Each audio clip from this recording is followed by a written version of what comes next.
The University of the West Indies has come a long way from its humble beginnings in 1948, when 33 young medical students enrolled in its Mona, Jamaica campus and set the stage for future generations of West Indians. Nearly 65 years later, it boasts of 4 campuses that serve 16 English-speaking Caribbean countries in 7 major program areas. UWI, as it has come to be fondly called in the region, has distinguished itself as the leader in Caribbean higher education, with over 800 undergraduate and postgraduate degree offerings and an enrollment of close to 50,000 students. The university enjoys links with some of the most respected global educational institutions. It has produced legions of leaders across all sectors and disciplines and prepared over 120,000 graduates who comprise a significant percentage of the Caribbean workforce. Amidst its advancements, the university is held strongly to its mission of providing an outstanding level of education that is regionally focused and internationally relevant. We want to be able to produce graduates who are thinkers, who are lifelong learners, people who will have greater experience of work, who will be problem solvers, people who can sally forth into the 21st century and be as competitive as any other graduate in the world today from any other university. We want to do research that is going to promote and serve regional development. An integral part of the university's core values is the promotion of Caribbean identity and sovereignty within a space that encourages intellectual freedom, critical thinking, and social responsibility. UWI continues to assist Caribbean development through teaching, outreach, and research, devoting considerable effort to areas that are critically important to the sustainable development of our small island states. It has explored alternative forms of energy, studied water management, and the economics behind poverty alleviation. It has even given birth to the G-Pan, the most technologically advanced version of the steel pan instrument, as well as the cardiovascular surgery simulator, which is used in some of the world's top medical schools, such as Johns Hopkins University, the Mayo Clinic, and Stanford University. UWI has built a legacy as the largest resource for knowledge creation and application in the region, and a repository of unique Caribbean resources.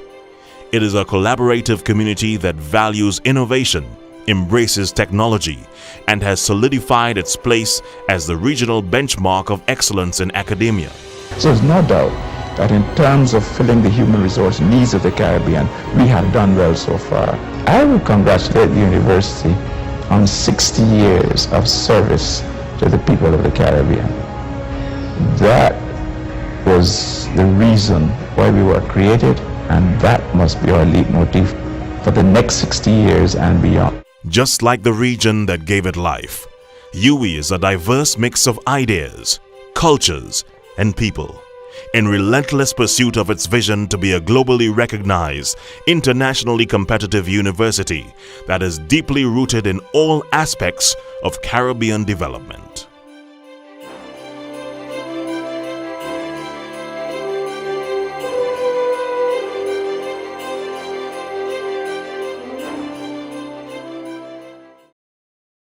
Sir Hilary Beckles, Chair of the Ramphal Institute, Your Excellencies, ladies and gentlemen. It's really my pleasure to call this lecture, Centenary Lecture for Sir Arthur Lewis, to order, and to first of all introduce Professor Blackmore, who will be delivering the welcome to you to King's College. Professor Blackmore is Professor of Higher Education at the Policy Institute at King's College. He joined the college in 2007 as Director of King's Learning Institute. Previously, he held a chair in higher education at Coventry University and was director of the Center for Academic Practice at the University of Warwick. Paul's expertise is in strategic leadership and change in higher education, particularly in relation to curriculum change and to the nature and role of professional expertise. He has published widely, of course, on related higher education issues. In 2011, Paul directed a major HEFCE-funded international study on curriculum change in 26 research-intensive institutions in various institutions, including the UK and the US.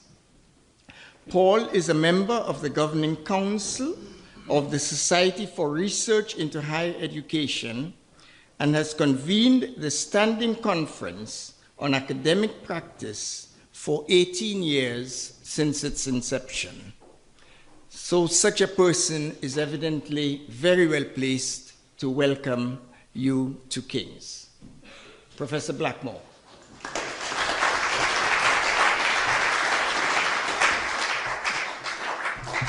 Thank you very much, and I'm delighted on behalf of the college to welcome you all here today to one of my favourite spaces, the Anatomy Theatre, being put to a rather more cheerful use than its original intention, I'm pleased to say.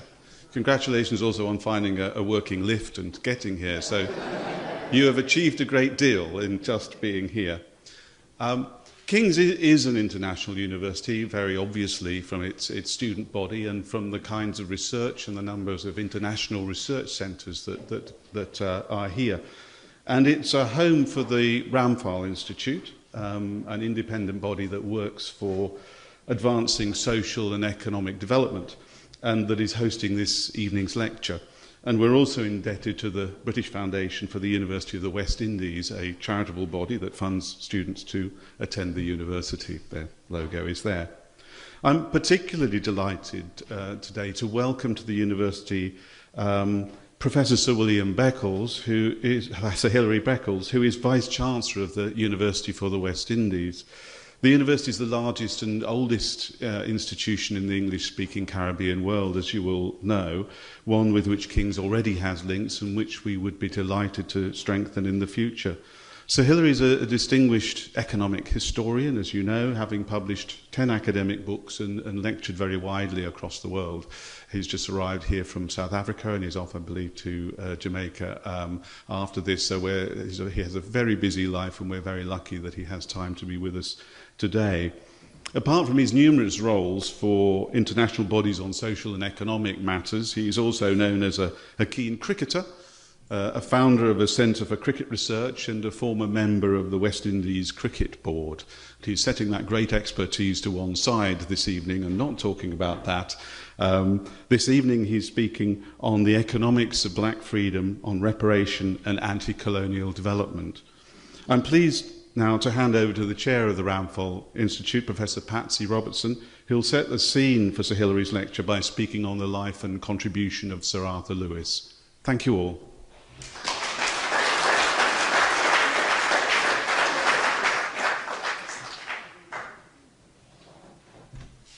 Thank you very much, Professor Blackmore.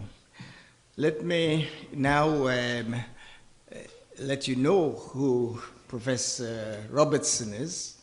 Professor Robertson is the founding chair of the Ramphal Institute, and she's also a trustee of various charities, including the Widows' Rights International, which seeks to promote the human rights of widows in Africa and Asia.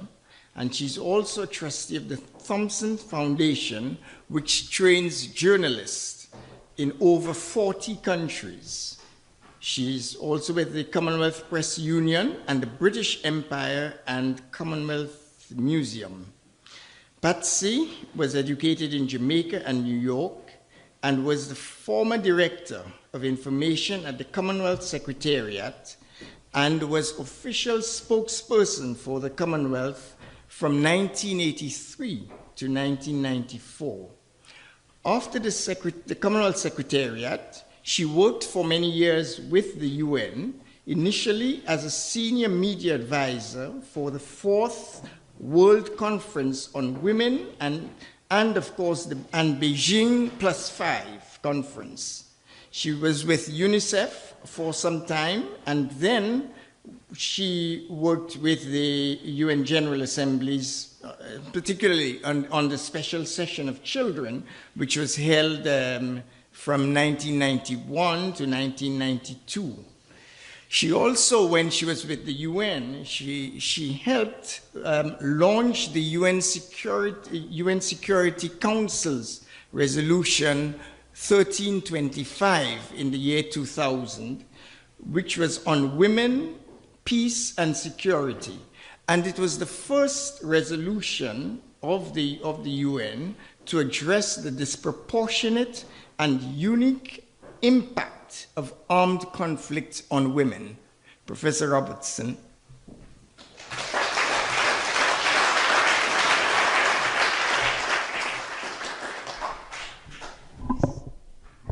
Well, I'm delighted to be here and to join Professor Blackmore in welcoming you. This, I think, is an historic occasion.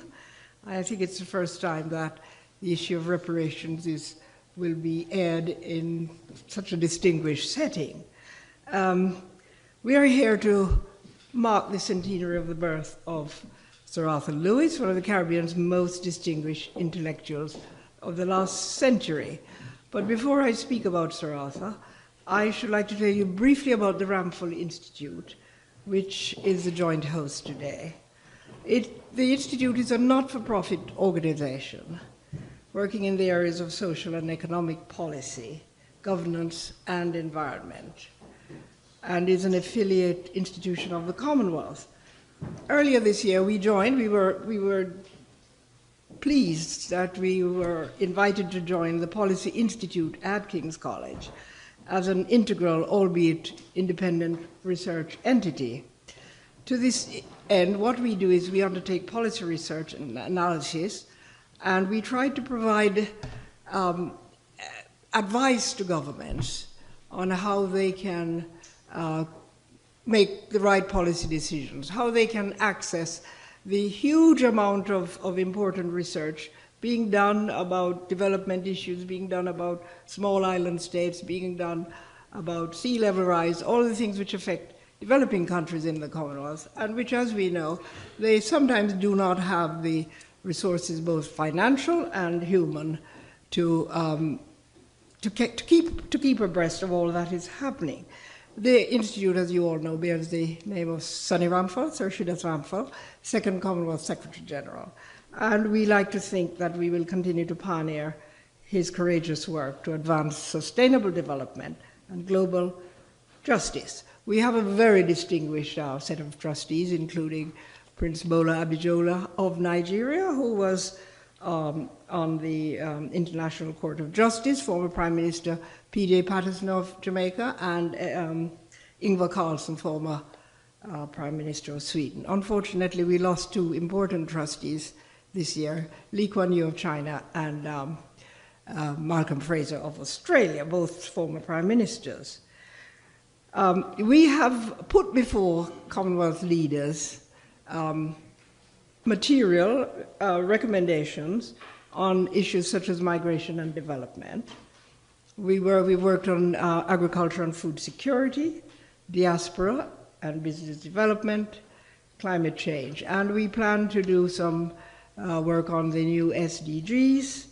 We're working on Islamic finance, how developing countries can access this area of money.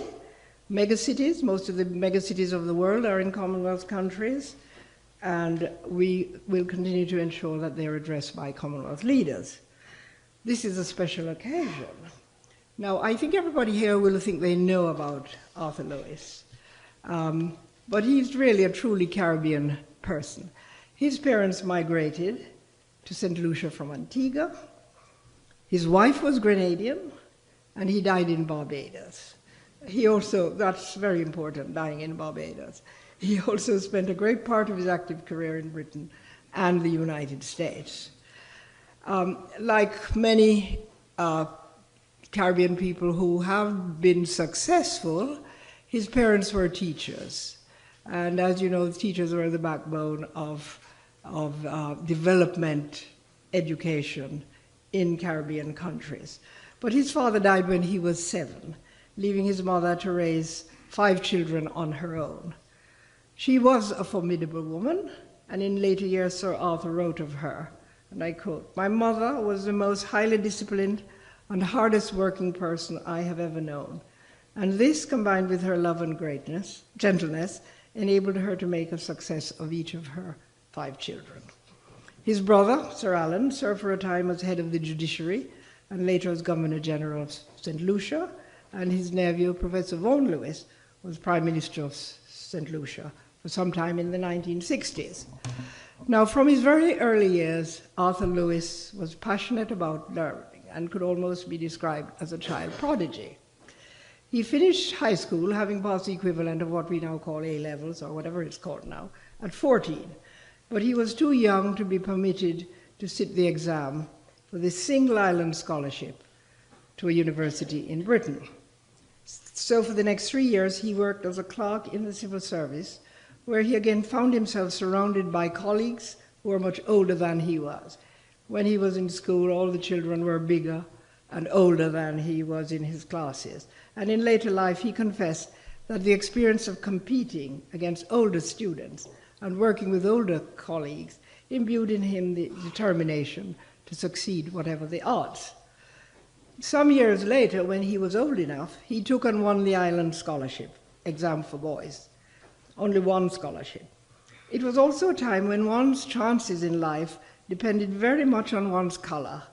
And the young Arthur Lewis, who had hoped to study to be an engineer, was told that neither the government of St. Lucia nor any white business establishment in St. Lucia would employ a black engineer. He therefore applied to the London School of Economics to do a course in business administration, and he planned to return to St. Lucia. However, when he graduated in 1937 with first-class honors, the LSE granted him a scholarship to do his PhD in industrial economics, and he was then offered a position on the staff where he stayed until 1948. Then, at the age of 33, he was offered a full professorship at the University of Manchester. This was, of course, a remarkable achievement for a young man, but even more remarkable, he was the first black professor at any university in the United Kingdom. And it was at Manchester that he began to undertake serious research and broaden his interest in policy questions.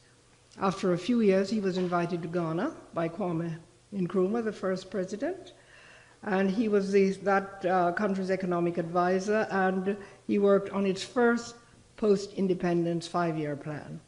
Throughout the 50s and 60s, he also visited many African, Asian, and Caribbean countries, where he greatly broadened his knowledge of the problems facing newly independent countries and became a trusted advisor to many leaders of these countries.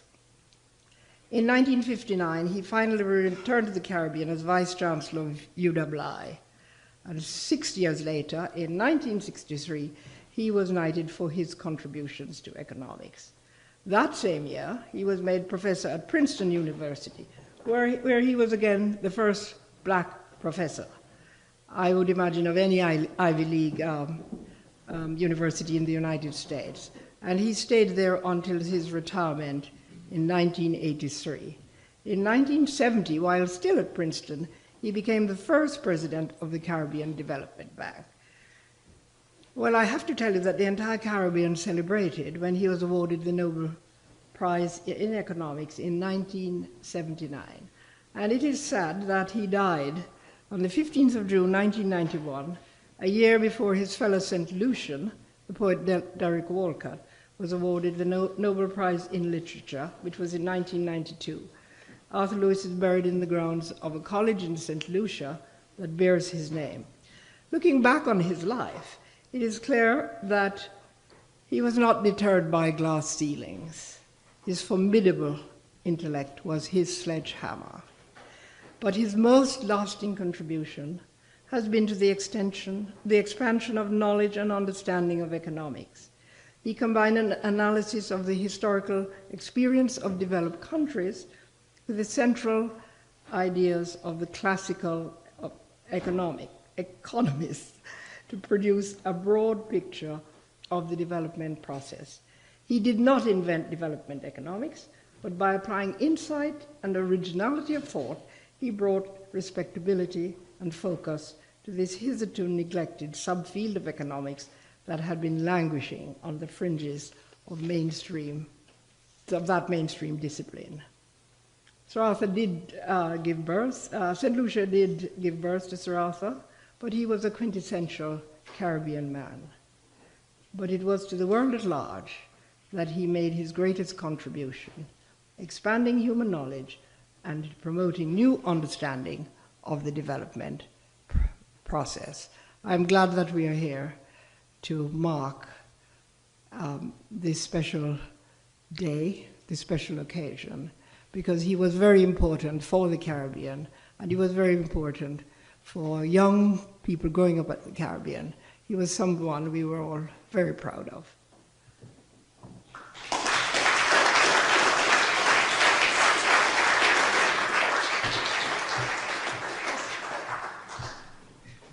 Thank you very much, Professor. There's just, you raised Derek Walcott. There was just one thing which is quite similar. They both lived just a few yards from each other in St. Lucia, and they also went to the same high school. So this is quite a coincidence.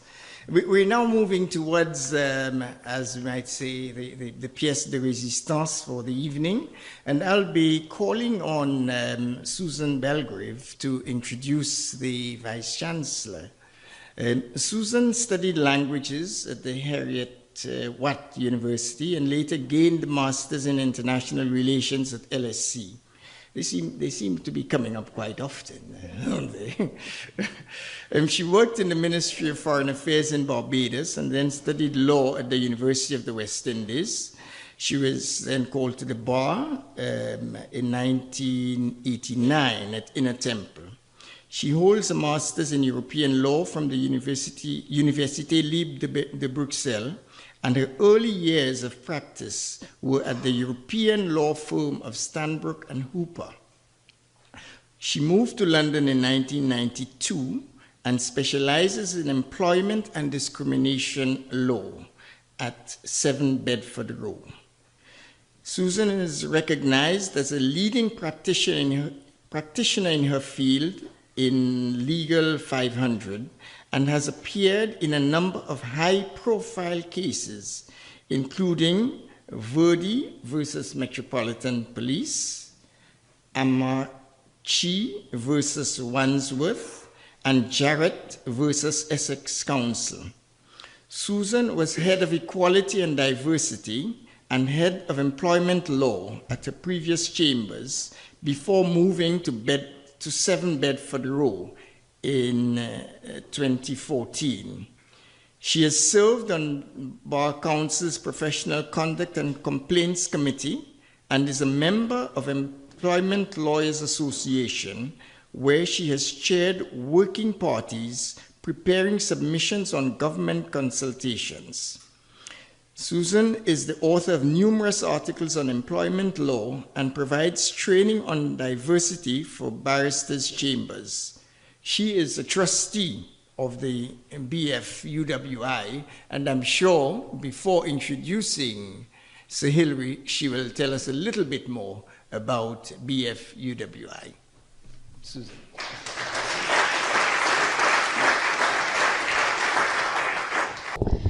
Good evening, ladies and gentlemen, distinguished guests. On behalf of the trustees of the British Foundation for the University of the West Indies, I'd like to welcome you to this Sir Arthur Lewis Centenary Lecture. We wish to thank King's College for welcoming us so graciously to their campus, and we'd like to thank the Ramphal Institute for co-hosting this event with us. Before, as Edwin said, before telling you a few words about Sir Hilary Beckles, I'd like to explain a bit about the work of BFUWI. Many of you will know that we are a British charity set up under Sir Hilary Beckles' predecessor, Professor Nigel Harris. And it would be remiss of me not to say a few words of gratitude to Professor Harris, who's now resigned, for his excellent work, not only as chair, but as Vice-Chancellor of the university. But the goals of the BFUWI are twofold. The first one of these is that we consider ourselves the representatives of the preeminent tertiary education institution in the English-speaking Caribbean. And as such, we feel that we should use that repository of knowledge and pedagogy for the benefit of students here in the United Kingdom. Secondly, we seek to raise funds for students in the diaspora and those who wish to study at one of the campuses in the Caribbean. We do that through raising money for bursaries and scholarships. Our unique selling point is Caribbean academic excellence. And we think that our presence in London is a useful bridgehead for expanding the wealth of knowledge in the UK about the University of the West Indies and about the studies which we can afford to spread to the world. We all know that UWI has been a hotbed of debate and activity over the years, and we think that that stimulus and that knowledge can be imported here with great success to generations here in the UK who can benefit from that. The UE itself has provided numerous heads of government, countless civil servants, scientists, engineers, artists, writers, doctors and entrepreneurs to the region.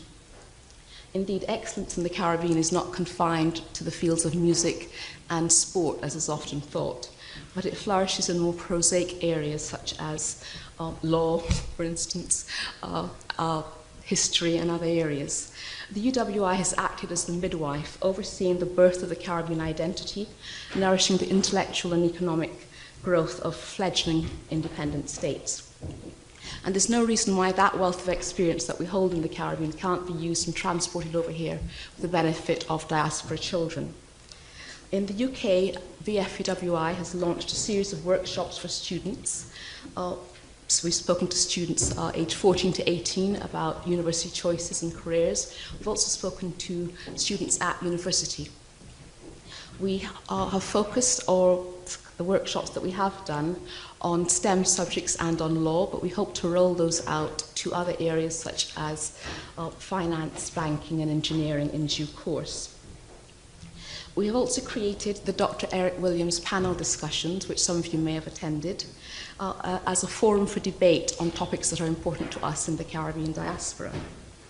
We seek to provide an intellectual and creative hub, cultural hub for people here, and where possible we try to attract speakers who come either directly from the University of the West Indies or people who live here who have trained at UWI, but we also use other professionals as well. The university's motto is Oriens ex Occidente lux, if that's how you pronounce it in Latin, which means light arising from the West. And indeed, we hope that we can illuminate for our youngsters a brighter and more successful future, as UWI has done in the Caribbean for many generations of students. Sir Hilary has told us that one of his goals for the university over the coming years is the globalization of the university. And we look forward to a number of exciting initiatives in the coming months. If you wish to participate in the work of BFUWI, either as a friend, a volunteer, a member, a donor, please visit our website at www.thebfuwi.org, or sign and fill in, complete one of the membership forms which we've provided with the programme that you have this evening. What can I tell you about Sir Hilary Beckles that you don't already know? I thought long and hard about that, and I don't want to spend lots of time repeating everything that we know already. We know of his work as the principal of Cayfield campus, and I'm sure that his time at the helm of UWI will be a game changer in many respects. Why do I say that? I've had the opportunity of meeting Sir Hilary on just a handful of occasions, but whenever I do, I always learn something new about our hometown, our home island, Barbados, and something new about the history of the Caribbean. He fizzes with enthusiasm, energy, ideas, and knowledge. And these are the hallmarks of an academic, admired by his students and respected by his peers. As an economic historian, Sir Hilary's place in our collective consciousness is well deserved. It has been said that a people who do not know their history will have shallow roots, and the importance of the historian to society should not be underestimated. Sir Hilary's academic research has unearthed a past that is sometimes painful and often unpalatable. Yet this history must be told, understood, and known by all of those of Caribbean heritage and beyond. As Chinua Achebe says, until the lion tells his story, the history of the hunt will always glorify the hunter. Sir Hilary's pioneering work constantly addresses fresh perspectives on the Caribbean's past and its future. The history of the Caribbean people may be full of suffering, but is also full of overcoming.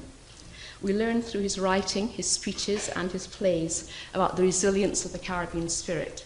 It shows that despite, and perhaps because of, a past of slavery and indentured labour, the English-speaking Caribbean is a beacon of what a multicultural society, largely at peace with itself, might look like. When Sir Hilary speaks, for instance, of the fact that the Caribbean cricket team fielded the first multicultural team in the world, one understands the significance of that statement. Sir Hilary does not shy away from controversy, nor is he afraid to speak his mind, qualities for a leader which I'm sure will stand him in good stead in the months and years ahead. He's genuinely interested in the Caribbean project and in unifying the disparate islands and campuses into a coherent whole.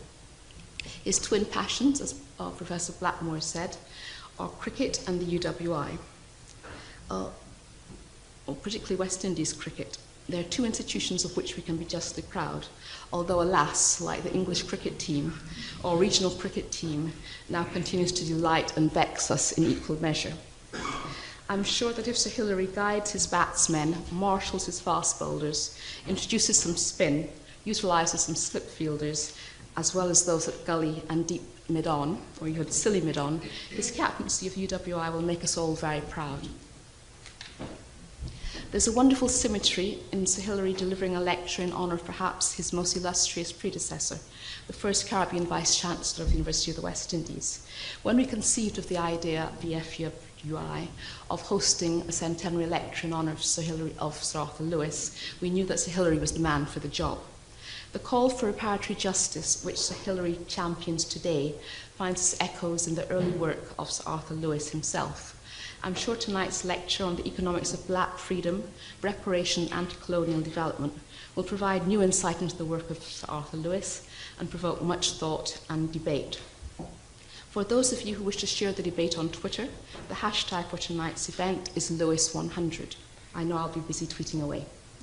There will be some time for questions, and questions will be moderated by Dr. Mindlin Smith-Hillman, who is a Jamaican economist who works now as an economic advisor at the Law Commission, but has also been a senior economist at the Jamaica Bank, the Bank of Jamaica. And without further ado, I give you Sir Hilary Beckles.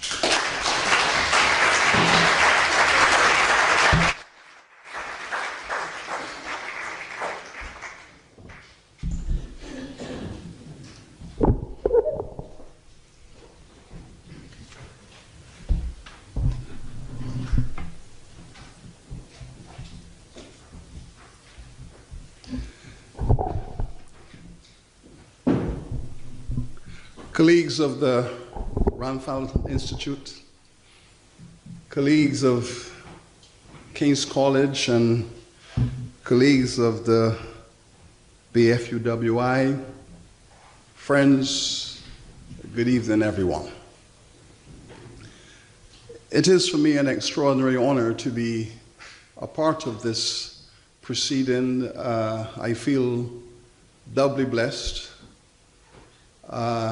Sonny Ramphal has been a friend and a mentor for many years. In fact, just a few months ago, I had the pleasure of hosting the launch of his autobiography.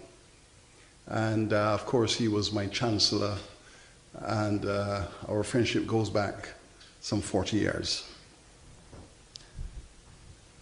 Sir Arthur was at once an inspirational intellectual in my student days, Then he was the first Vice-Chancellor, and I have now found myself as the 8th Vice-Chancellor of UWI. And we became quite good friends. As you heard, in the first phase of his retirement from Princeton, he spent 5 years at the Cayfield campus in Barbados. And at that time, I was a young academic, and I would go across to his office and interrogate him. I was fascinated by him, even though he won his Nobel Laureate in the area of economics. He would oftentimes say that he was really an economic historian, and that was my discipline. And together, we discussed many issues in relation to the economic history of the Caribbean, the Atlantic, and the wider world. And I would like to imagine that after years of those conversations, we became good friends.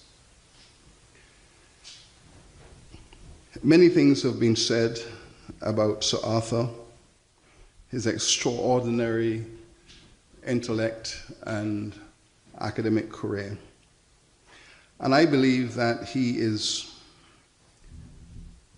best known for his classic book, The Theory of Economic Growth, which was published in 1955, though that is on this side of the Atlantic. But on the other side, I think that his 1954 essay, Economic Development with Unlimited Supplies of Labor, won attention in the American academia for obvious reasons. America itself is a post-colonial nation that was in its industrial stage of development, and development economics had taken a stronger grounding in the US academic institutions. Eric Lundsberg from the Royal Academy of Sciences of Sweden, I think, summed up in one paragraph what is generally known and respected about Sir Arthur. And this is what he said. He said, Arthur Lewis has come to be known for two explanatory models, which with the simplicity of genius marks out the causes of poverty among the population of developing countries, as well as the factors determining the unsatisfactory pace of development. I would share with that and identify with that because I know that he was deeply concerned about global poverty. He was particularly concerned about the poverty that had followed as a legacy of colonization, slavery, and imperialism. He was concerned that Caribbean development in the post-slavery period, and he was the first person, I must say, who referred to the 100 years after slavery as Caribbean apartheid. That was a concept I first heard articulated by him, that 300 years of slavery were replaced by 100 years of apartheid, and that apartheid as we know it today, which we associate with Southern Africa and elsewhere, he said, no, the prototype of that was the post-emancipation Caribbean, and it's important for us, I believe, to pay attention to that, and I wish to speak about that as I go. So in this conversation, I wish to focus on these matters of poverty in the Caribbean, or persistent poverty of the majority of Caribbean peoples, the factors inhibiting satisfactory levels of economic development, and the relatively unknown aspects of the political ideologies of Sir Arthur. Much of what I say coalesces around not only my own academic study of his work, and as an undergraduate student in economic history at the University of Hull, I studied his work, I never imagined as a teenager I would find myself sitting 40 years later with him talking about those things I studied as a student. But also, my professors at Hull were fascinated by his intellect and his works. And so the double admiration of students and of professors, and later on in conversations with him. But the one aspect of his writing and his work that has received little or no attention in Caribbean and global academia was his concept around reparatory justice. He is not known for being a participant in those conversations in a formal sense. But if you look at his, what I consider his first major publication, 1939, and he was then, what, 24 years old? 24 years old, and he wrote a seminal little book called Labor in the West Indies. And it was published in 1939 by the Fabian Society, socialist movement in Great Britain. And in this little book, which was a study of the impact of the Great Depression upon the Caribbean economy, and he did make the argument, well, it's a bit of a nonsense concept because the Caribbean economy had always been depressed and had been depressed from the emancipation decades of the 1820s and 30s. So it was 100 years of economic depression in the Caribbean, and written precisely on the centenary of the emancipation legislation. Slavery was, chattel slavery, British chattel slavery was finally dismantled in 1838, and he wrote this book in 1938. It was published the following year. So he's reflecting upon 100 years of the Caribbean economy since the emancipation process, within the context of the ending of a Second World War, and then, of course, economic strategies to pull the world economy out of the Great Recession. And in this little book, he made some remarkable observations. He argued that Britain had a moral obligation to the Caribbean, and he tried to explain this in the context of economic development.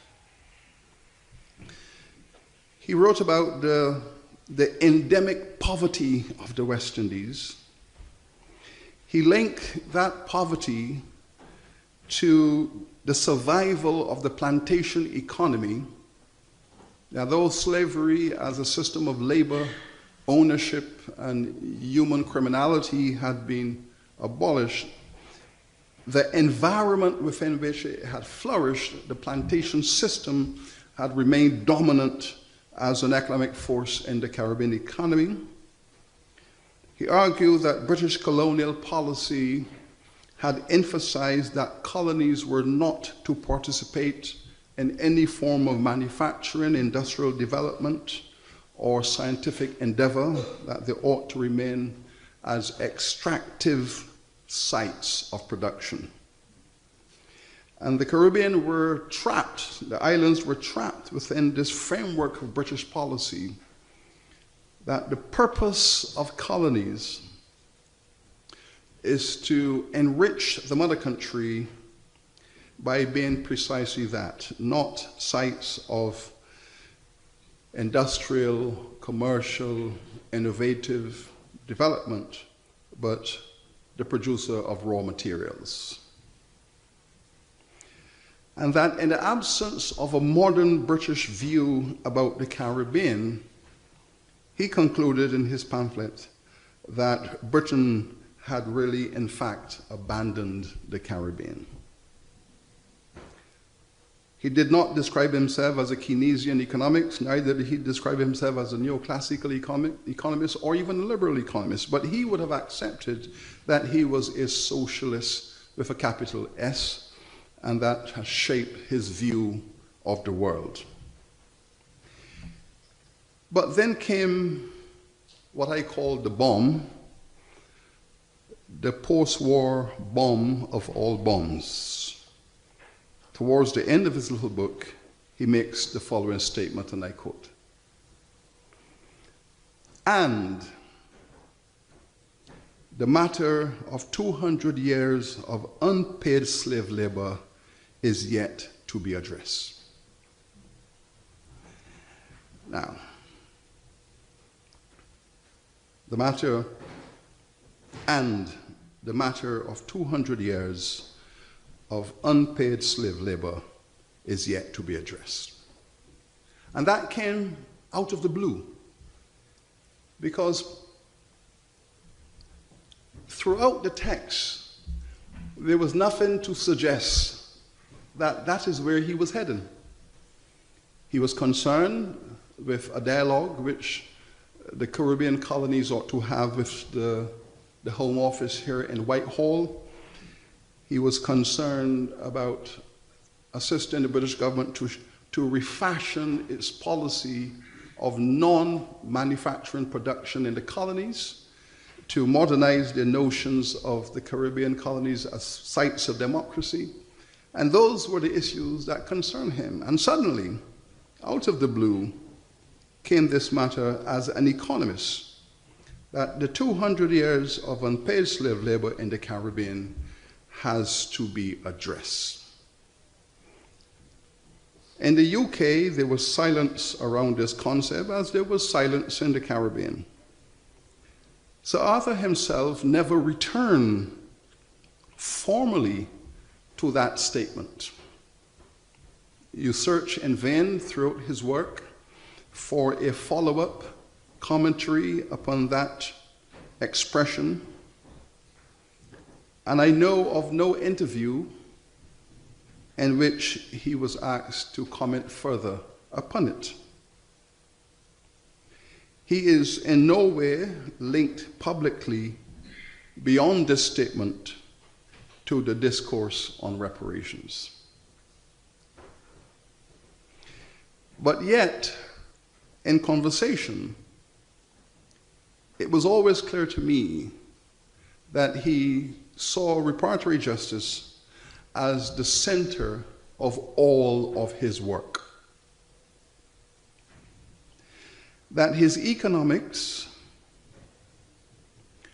and his economic thinking and actions were dedicated to this broad theme of uplifting historically impoverished, marginalized people and bringing them to the fore of modernity.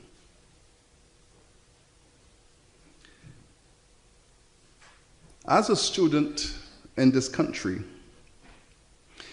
we were forced to examine his famous book, Economic Survey. This book, in my judgment, sets out the background against which he had hoped that Britain, after the war, would have developed a Marshall Plan for the Caribbean. That in much the same way that Europe was subject to a development strategy after the ravages of territorial warfare, he had hoped that the industrial and colonial powers of Europe, Britain especially, would have revisited Caribbean abandonment and formulate a strategy to invest in the Caribbean. And for him, this would have been a moral imperative against the background of this 200 years of unpaid labor that had enriched this country's economy. When I arrived in Jamaica at the Mona campus in 1980, straight from graduate school, I was asked to teach 2 sets of courses on the Mona campus. In the Faculty of Arts, I taught a course, the Economic History of the Caribbean. In the Faculty of Social Sciences, I taught a course I participated in teaching a course called Caribbean Economic Problems. And in a sense, these 2 courses put together covered the economic history of the Caribbean for 500 years. From the native indigenous economy through to the devastation of the Columbus intervention and the subsequent slavery and colonization, through to the post-independence economic structures. And at that time, shocking to me, arriving at Mona, was that in the Faculty of Social Sciences, his reputation was far from celebratory. In fact, it was condemnatory. In many ways, he was an outcast of the Faculty of Social Sciences. The language that was used to describe his work was not complimentary.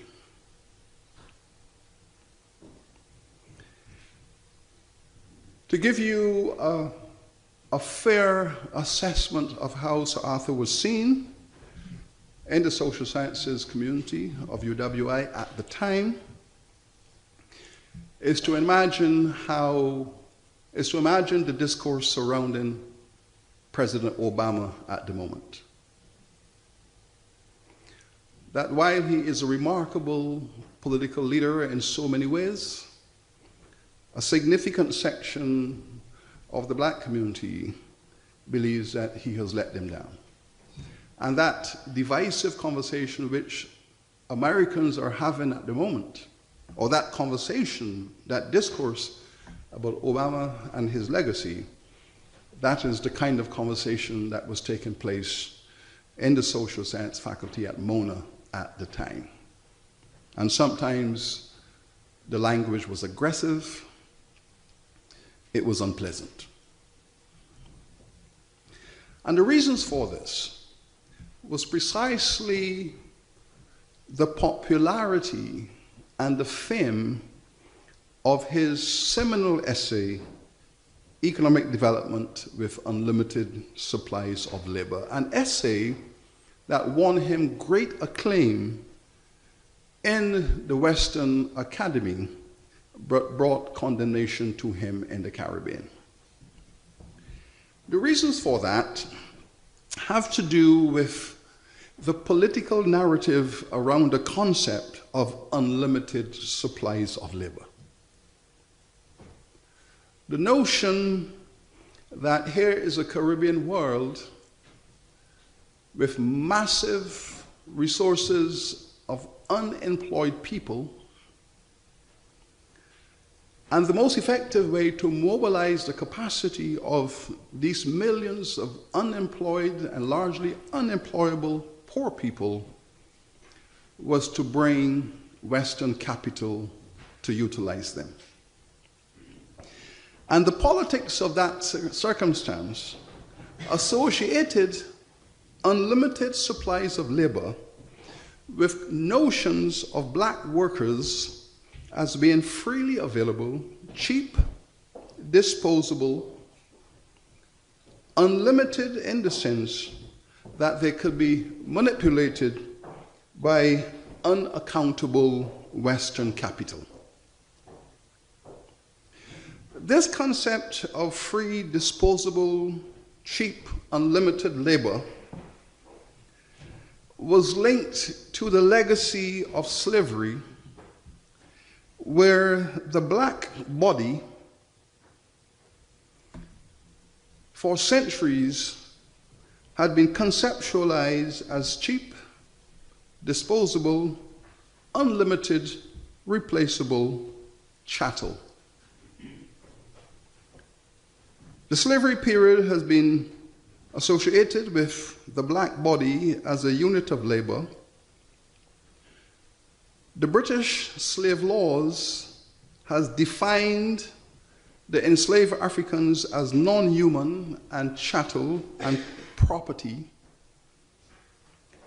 The British slave laws had allowed for the branding of the African bodies as property, chattel. African bodies were therefore branded in much the same way as cattle and horse. And the idea of an unlimited supply generated considerable emotion, because that was the language of the slave trade. That Africa could deliver to the Caribbean slave owners an unlimited supply of cheap labor. As you know, the British, the Royal African Company, under the chairmanship of King James II, had within its terms of mission to deliver 4,000 enslaved Africans to the Caribbean per year at an average price of £17. And for 250 years, the economics of slavery, with an unlimited supply of enslaved labor, had focused around precisely this language. From the 1650s to the 1750s, economists in Britain wrote treatises, essays, pamphlets, whether it was cheaper to buy Africans or whether it was cheaper to breed them. And that language was inscribed in the literature in the pre-Adam Smith economic writings. And it was really quite straightforward economic calculations. You would buy an enslaved African male for £30, an enslaved African female for £25. The average mortality of an African on a slave plantation was 7 to 9 years. You work out the labor productivity of a slave. Let's say they will live for 7 to 9 years after you've bought them. You work out the productivity, you work out the replacement value, and then you have to decide, is it cheaper to prolong the life of an African or to maximize their production, push them to the limit, burn them out, and replace them on the market? That former model was in place for 150 years. In the 1780s, the price of enslaved Africans on the West African market and on the Caribbean market began to increase considerably. So by 1800, an enslaved African male could cost £120 on the Caribbean market. Enslaved African female would cost a little more now, £130 on the Caribbean market. And with rising prices and replacement costs for African labor, Caribbean slave owners and British economists shifted their methodology and said, under these market circumstances, it is now cheaper to breed slaves than to buy them. And that was economically correct, because at a replacement price of £100 to £130, it was cheaper to prolong the life of females, encourage them to have babies, because at birth the baby is worth £5. By the time the child is weaned at the age of 5 or 6, the price of the child has moved to £20. And by the time that child had reached 14, 15, that child is now at the same market value as the mother.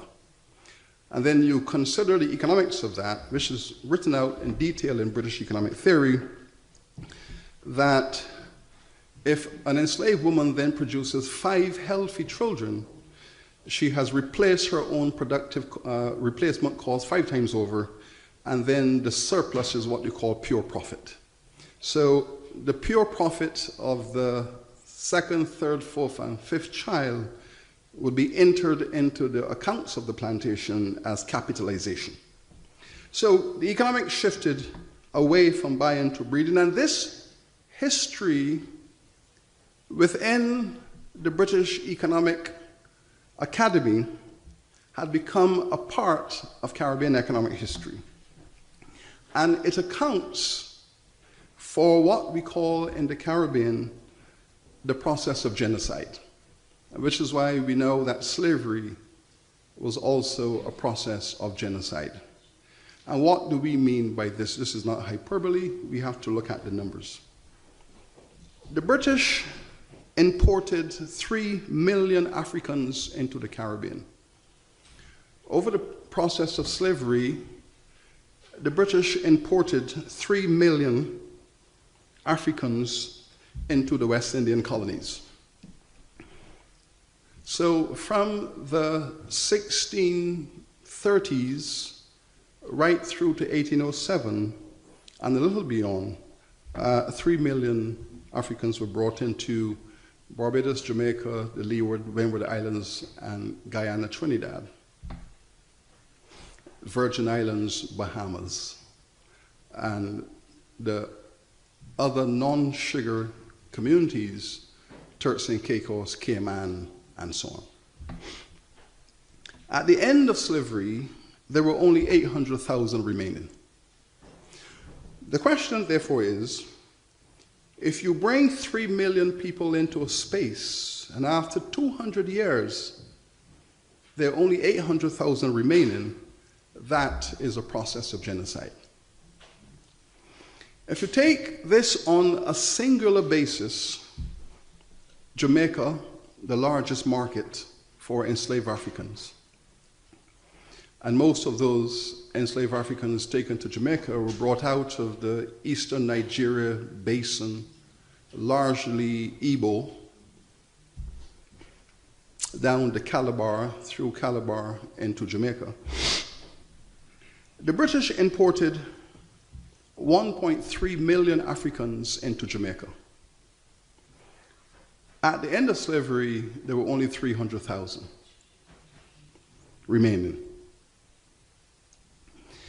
If you take my own island of Barbados, where I'm from, the British imported 600,000 Africans into Barbados.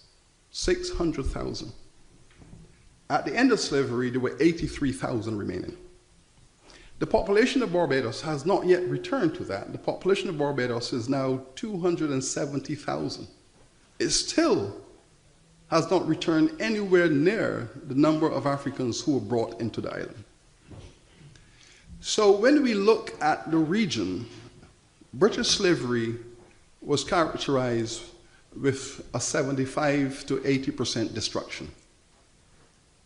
Most islands retained between 15 to 20% of those who were brought.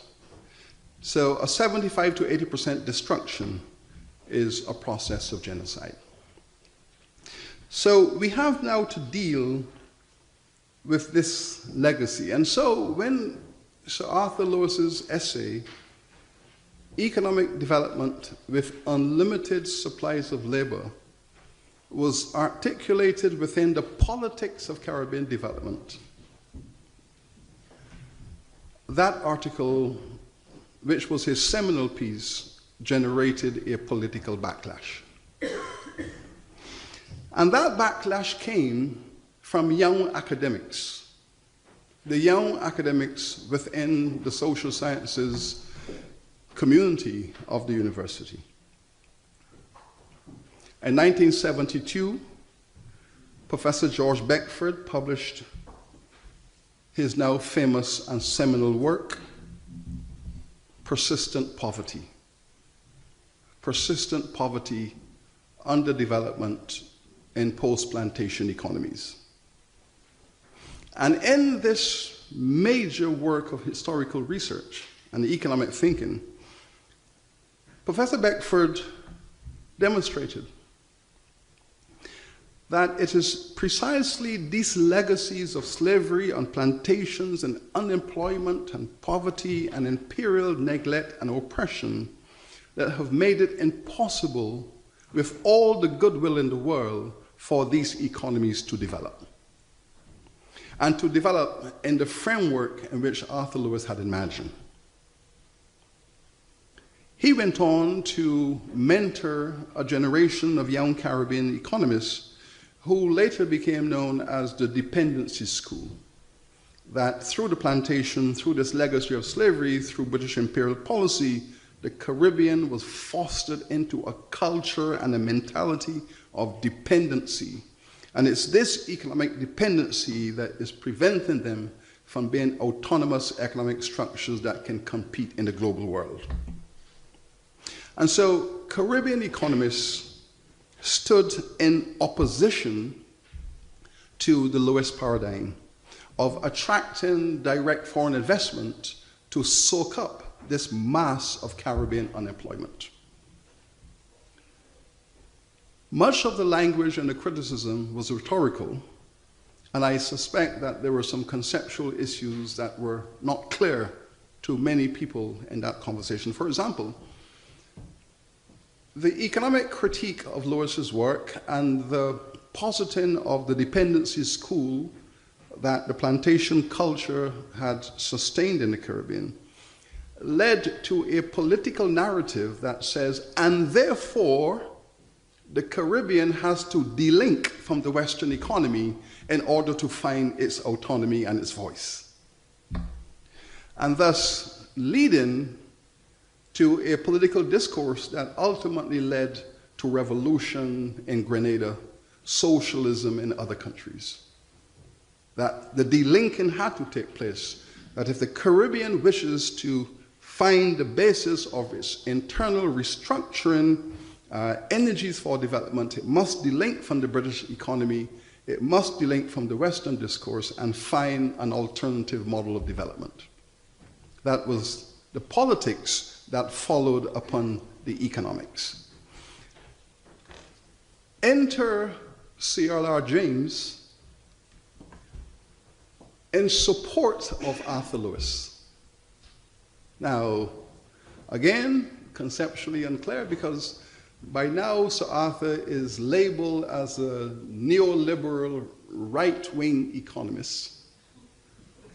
Enter C.R.R. James, Marxist, Trotskyite, revolutionary leftist, says, you Caribbean economists do not understand what you're talking about. You just don't understand what this is all about. You got it wrong. And because you have it wrong, you are misunderstanding what Arthur Lewis has been telling you for the last 30 years. What Arthur Lewis has been trying to explain to you, C.R.R. James says, is that the Caribbean is at the center of the West. In fact, the West was created in the Caribbean. The West was founded as a concept and a construct in the Caribbean. This is the first time where international capital came together. This is the first time where large-scale production for exports and globalization was happening. You don't understand what Sir Arthur was saying. And if you try to delink from the West, how can you delink from yourself? And that conversation, I heard it on the Mona campus, was most fascinating. C.R.R. went on to place this into proper context. He says, imagine your slave owner. You need to know who your slave owner is, what kind of person your slave owner is. An Englishman comes out from England. He might be Scotch, Irish, or Welsh, whatever. They go to the Caribbean, they buy 200 acres of land, 300 acres of land. They import 500 enslaved Africans. They go to another continent to find cheap, unlimited supplies of labor. That was the argument. Put them on a ship, 12 weeks across the Atlantic Ocean. You're going to lose 30% of them along the way. You arrive in the Caribbean, you put them on a plantation of 300 acres or 200 acres. You produce a commodity, sugar in most instances. You mass produce it.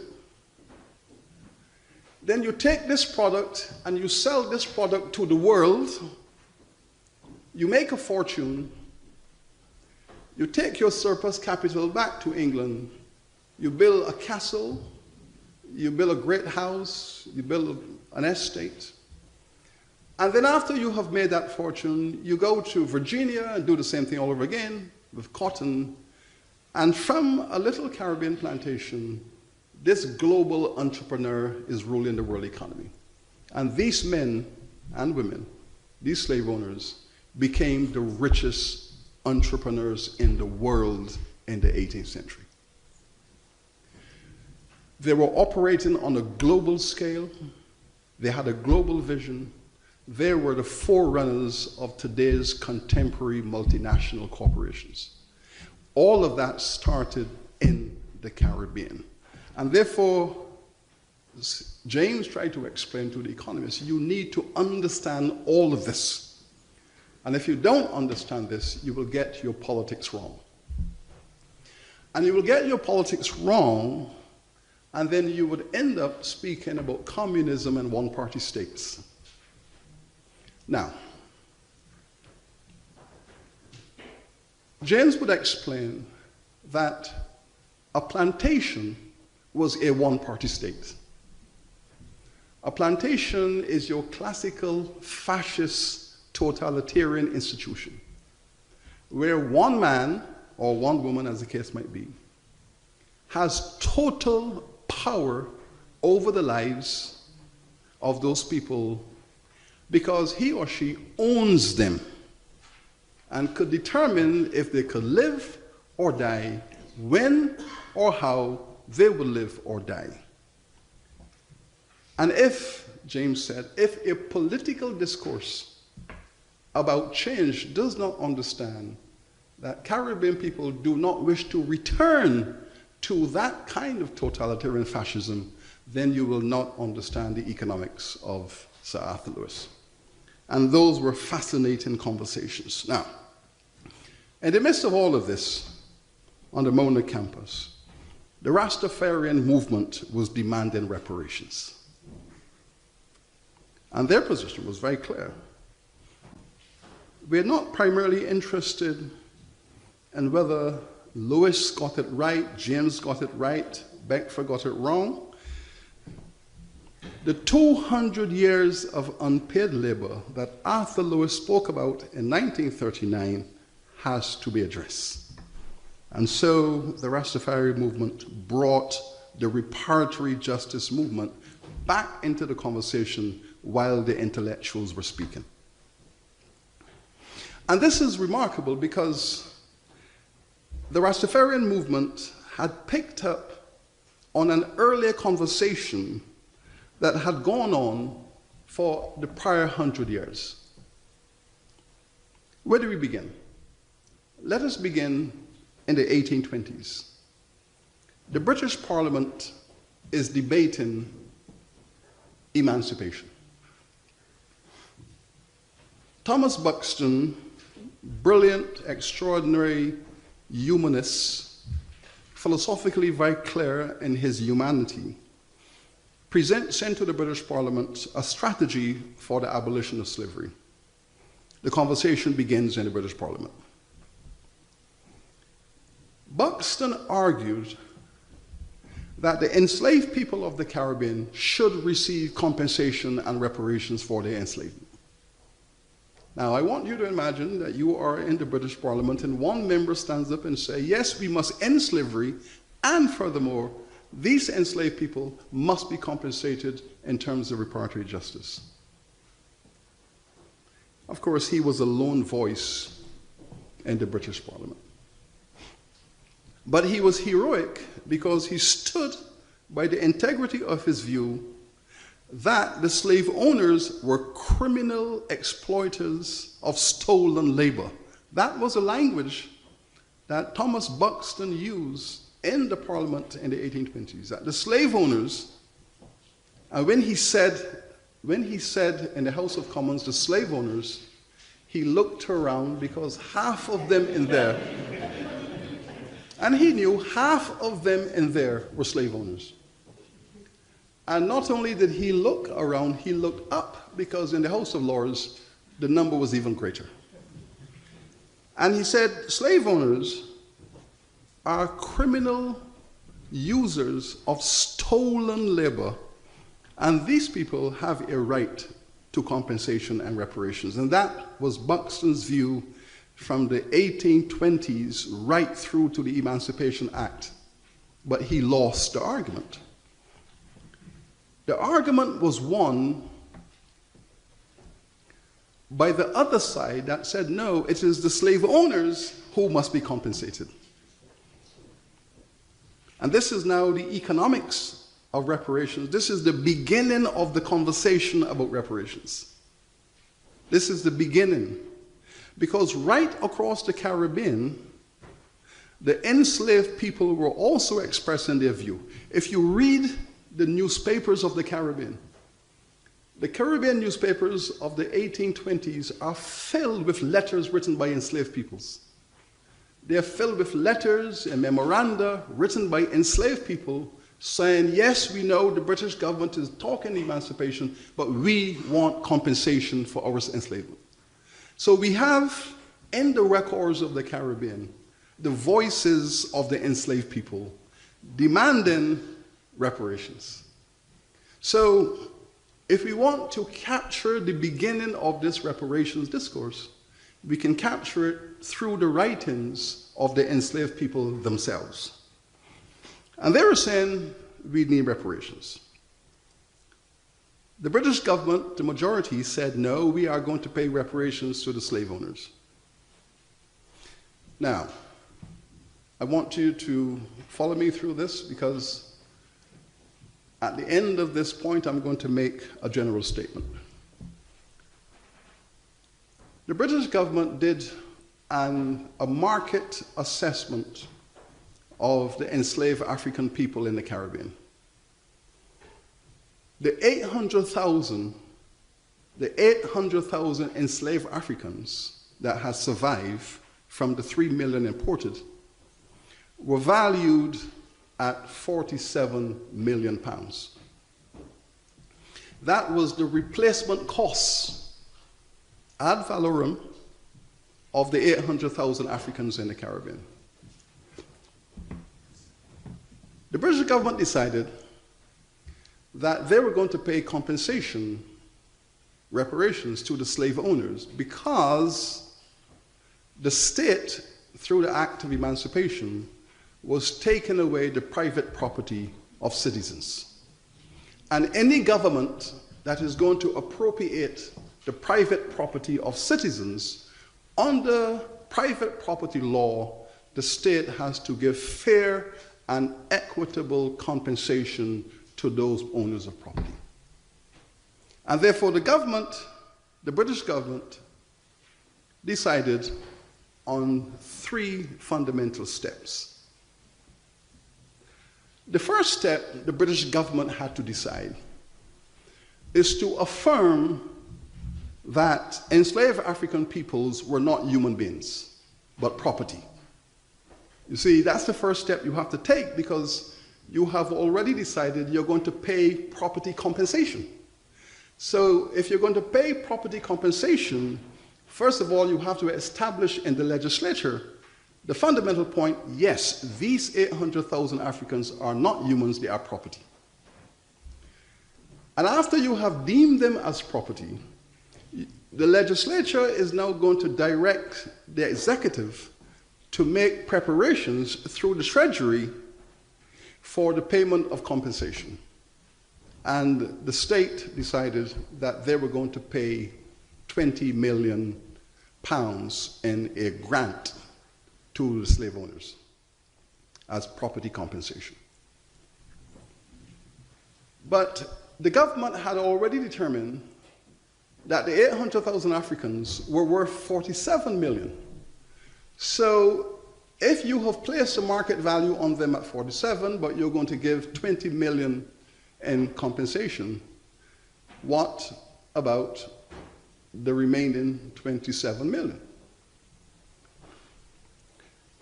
The British Parliament determined that the model of emancipation which they were going to push through, despite the opposition from Buxton and many other people, was that the enslaved would have to pay the remainder. Okay. The enslaved people would have to pay the remainder in value. Now, I always want you to bear in mind that in any parliament, parliamentarians would make the general policy statements, broad policy statements. But the detailed working out of the policy is sent to committee, okay? So the parliament make the speeches, they make the policy, and then they send it to committee to work through how to implement. And the committee brought its report back to the parliament that we have found a strategy that is acceptable to force the enslaved people to pay the remaining 27 million to the slave owners. And the strategy they came up with was something called the apprenticeship. The apprenticeship system was that the now free Africans have to work for free for another 8 years. The enslaved, the now freed people, have to work for another 8 years for free for their owners, for their former owners. And in those 8 years, they would work off the 27 million. Because the 27 million had to be accounted for. You don't destroy value. In the market economy, when value has been accumulated, you don't destroy value. Value has to be accounted for. You don't write off good value. You don't destroy it as bad debt and write it off. It has to be accounted for.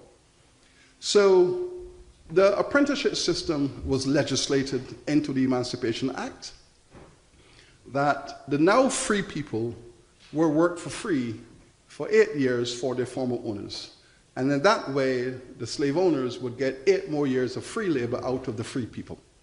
And that, so in effect, the enslaved people of the Caribbean paid more for their emancipation than what the British government paid the enslaved people. So if you take the Emancipation Act in its entirety, the assumption that the African peoples were not human but property, the property compensation therefore had to be paid to the slave owners. The slave owners had to get fair and equitable compensation for their property, and then the enslaved had to pay more than 50% for their own freedom. That Emancipation Act was a racist disgrace. So when in this country and any other country you hear a celebration from the British government that we freed the African peoples, that we ended slavery, the fact of the matter is that the Emancipation Act was the most racist piece of legislation ever passed by the British Parliament.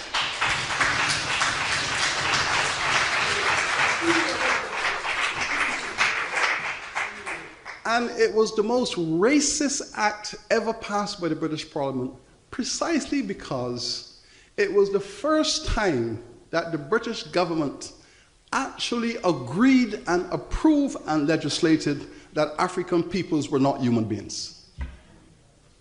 And if there had been any doubt before in the previous acts and previous provisions in law, all of that doubt was removed in the Emancipation Act.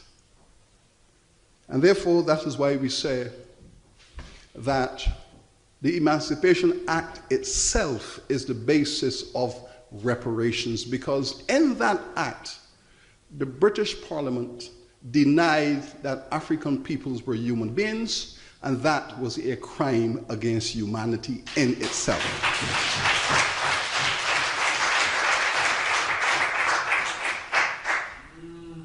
So we need to take this step by step. So the Caribbean economist therefore said that the Emancipation Act was the first betrayal of Caribbean peoples by the British government. Let us go through quickly towards the end.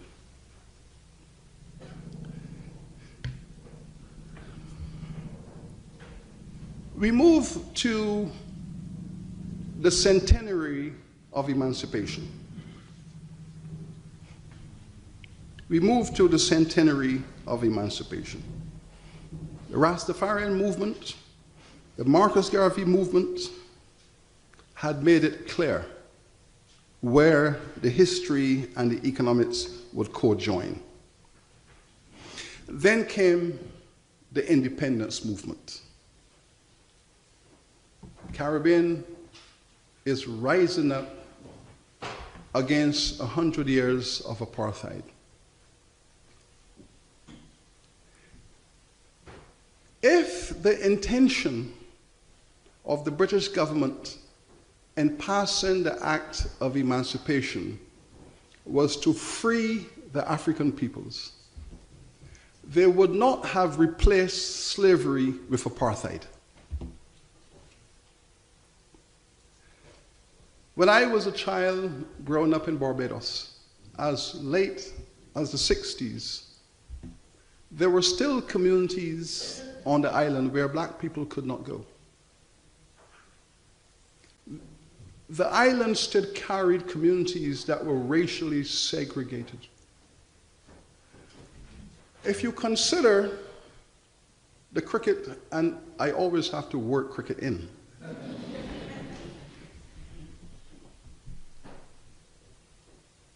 in 1948, Frank Worrell was arguably the finest cricketer in the Caribbean. Could not become captain, wrong color. The three W's made their debut. Worrell, Weeks, and Walcott made their debut and became the three finest batsmen probably in the world. The strongest middle order in any cricket team. 4, 5, and 6, 3, 4, 5, either way you put them, formidable. Everton Weeks, some people have said, and every generation have its argument. I cannot imagine anyone batting better than Viv Richards. My father cannot imagine anyone batting better than Everton Weeks. And my son cannot imagine anyone batting better than Brian Lara. But each generation sees what it sees and makes its own judgment. Everton Weeks comes back and is voted by Wisden as the finest batsman in the world. Why? Because he had scored 4 consecutive centuries in Test cricket and was run out in the 90s going for the 5th. Unprecedented record. Returns to Barbados, a world hero, but he cannot vote in a general election. A global superstar, international athlete, classified the best in the world, returns to his homeland and he cannot vote because he's black and working class, cannot vote. Now, this is the conversation that is leading to an eruption for independence. Must break away from the tyranny of British colonization. We need democracy, we need justice, and the only way to get it is to push for independence. Cameron Tudor, who is classified as the intellectual architect of the Barbados independence conversation, and an interview I had with him told me that when he came here to discuss independence, the British government was not warm towards the idea at all. They were not going to have any of it. And conversations with Harold Wilson, Prime Minister, had broken down. The rumor in circulation at the time was that Prince Philip had written a letter to Prime Minister to say, Barbados is our home in the Caribbean, don't give it up. It's ours. That was the rumor. So the conversation was not going well, and in fact, they had broken down. Cameron Tudor said to me that he told the Prime Minister, you either give us our independence or we will speak to the other side. Harold Wilson gave a cynical chuckle and says, well, if you think the British Labour Party is not going to listen to you, do you think that the Conservatives are going to listen to you? To which he said, I don't mean them, I mean Moscow.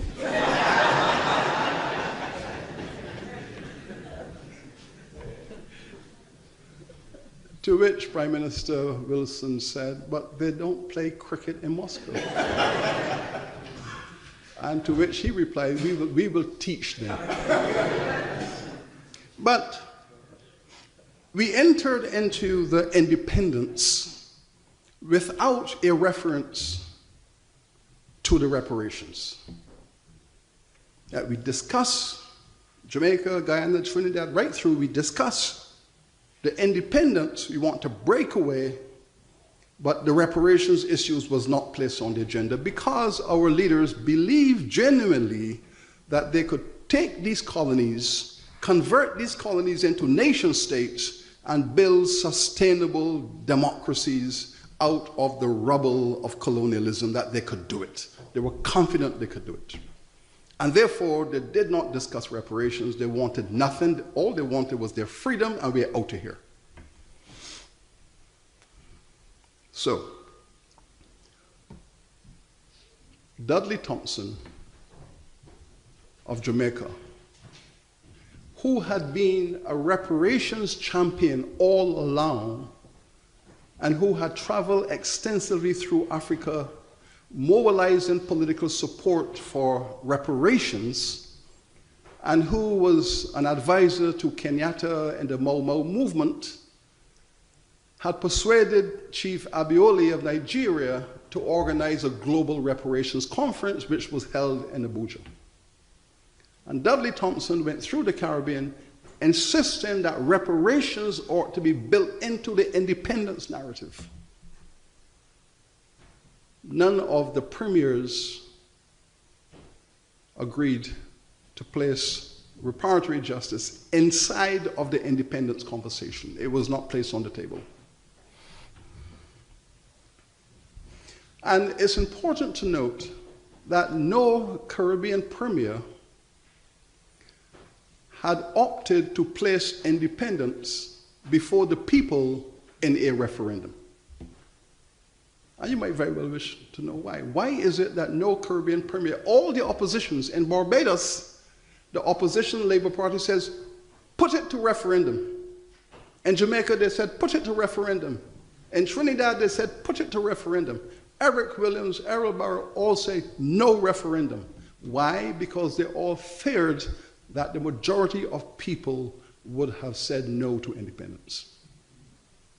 Because they had been colonized, they had been brutalized, they had been subject to apartheid, and they were fearful of the future. The brutalization, the colonization, they were fearful of the future, and most of those premiers said this is a moment of leadership where we have to lead the people over this hump. But if you leave them exposed in referenda, they would vote against it because they fear the future. That conversation resonated with the emancipation legislation because the slave owners in the British Parliament, the slave owners were saying, what is all this talk about freedom? The slaves don't want freedom.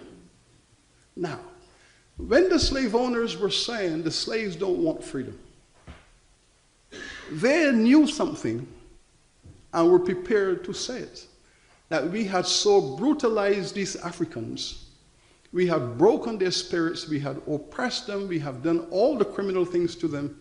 To tell them now to go and be free, they will be petrified of it. And the slave owners made a point. 130 years later, the fear remained. Which is why even today, when you ask Caribbean peoples, what do you think of reparations? They say, oh no, let's move on, forget it, bum, bum, bum, bum. It's the same response. The same response of 1830, the same response of 1960, the same response, fear. Fear.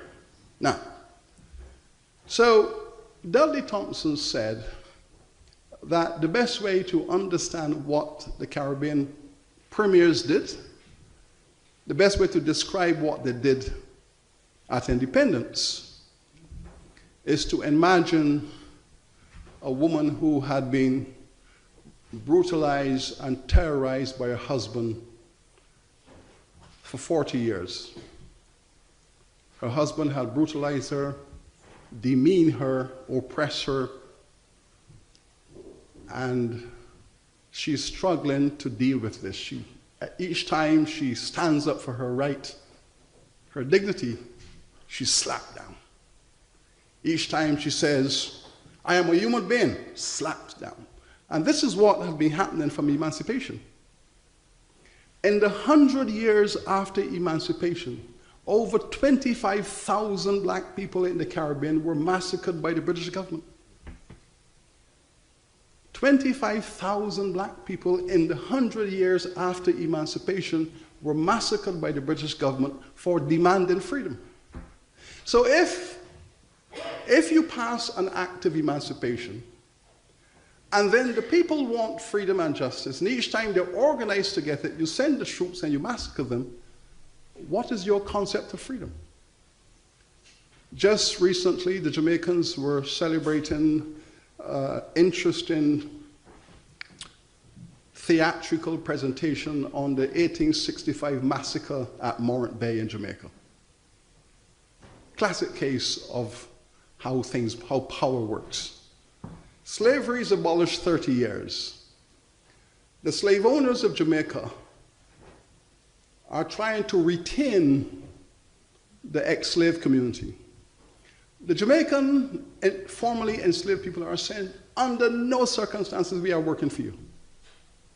The Jamaican Africans withdrew their labor from the slave owners, moved to the hills, became peasants, subsistence farmers, scratch out a living any other way, but not on the plantations.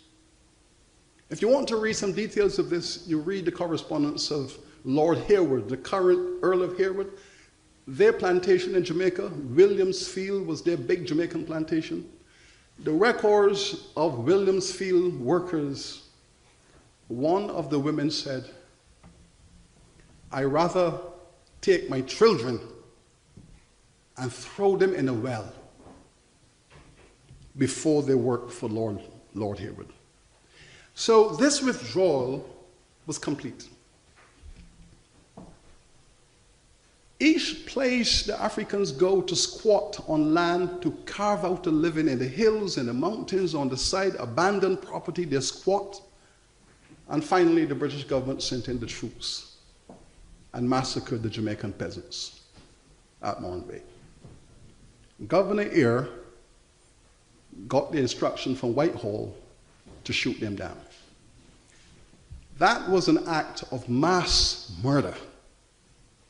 But yet, while many people in Britain called for the criminal prosecution of Governor Eyre, many of the progressive intellectuals in this country said Governor Eyre is a mass murderer and should be prosecuted. The British government stood in solidarity with their governor, and there was no action against him. The Jamaicans were recently celebrating a theatrical trial, a criminal trial of Governor Eyre was enacted in Jamaica about 3 to 4 weeks ago.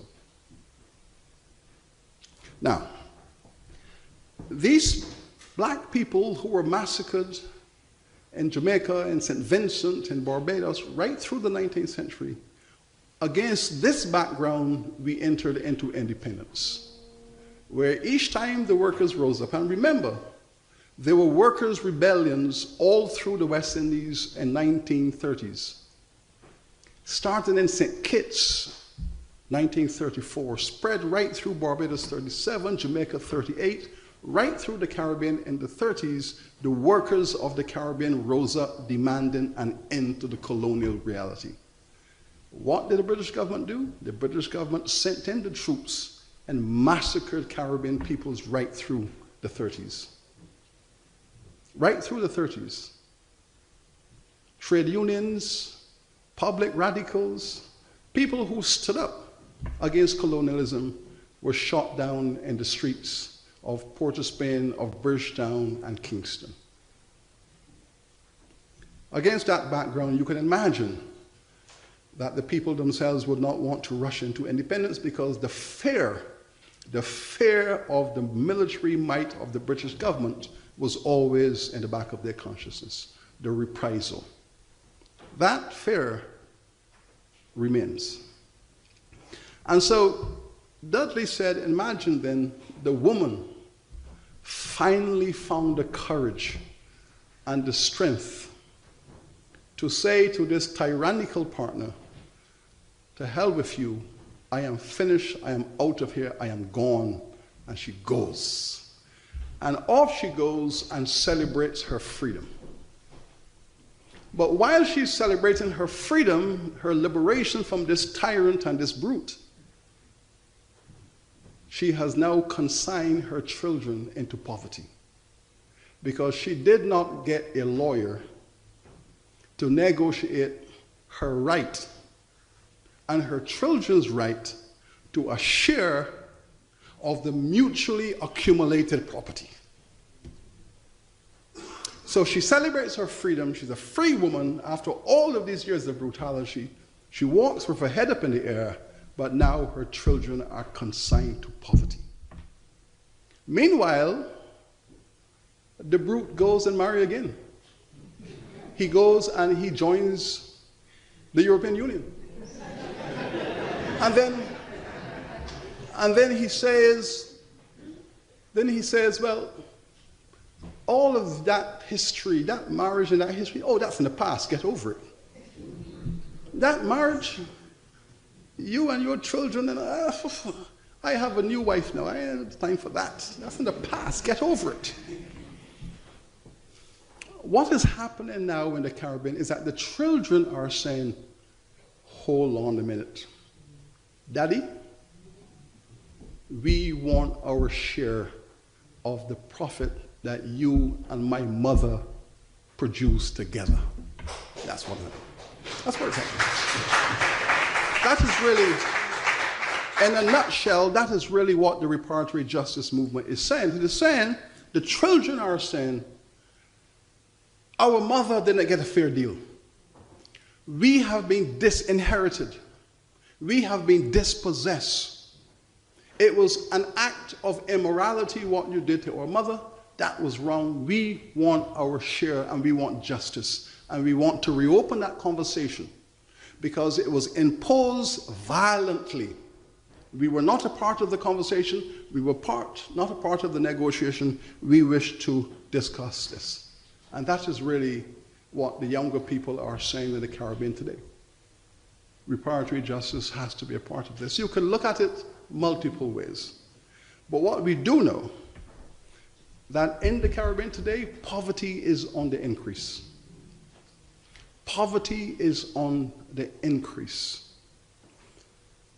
Island by island. And this recession in which the Caribbean economy is proven to be the most sluggish economy in the entire American hemisphere, precisely because the economies have not been structured historically with diversity and innovation to respond to a global recession. So the economies are locked into the historical paradigm. And that is really our challenge today. And so, I end with this statement. The reparatory justice movement, contrary to what the British media might wish to say, it is not about creating a mendicancy mentality.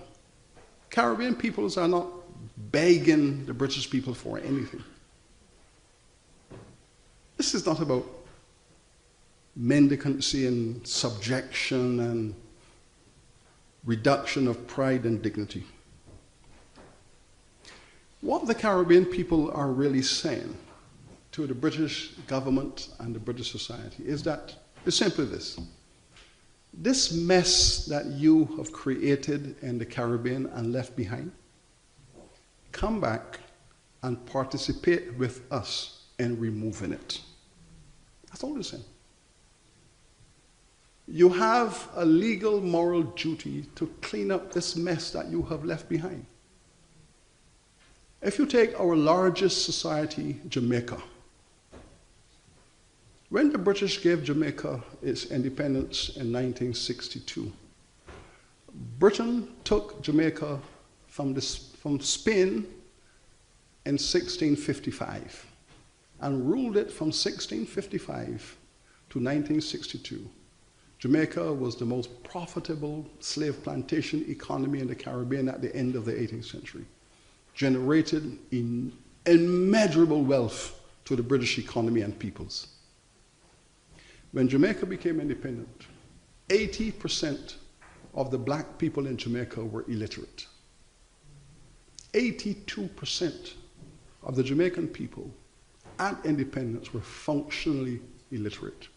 And so the British government says, go away and develop. Arthur Lewis and I have discussed this matter. There is no body of economic thought or theory that will enable an island economy with 80% functional illiteracy, poor infrastructure, massive poverty, an urban nightmare, rural degradation to develop in 20, 30 years. It is impossible. Impossible. But I have always said, as Arthur Lewis did, the people of Jamaica have to be given phenomenal credit for building out of that colonial mess a sustainable, proud nation. Now,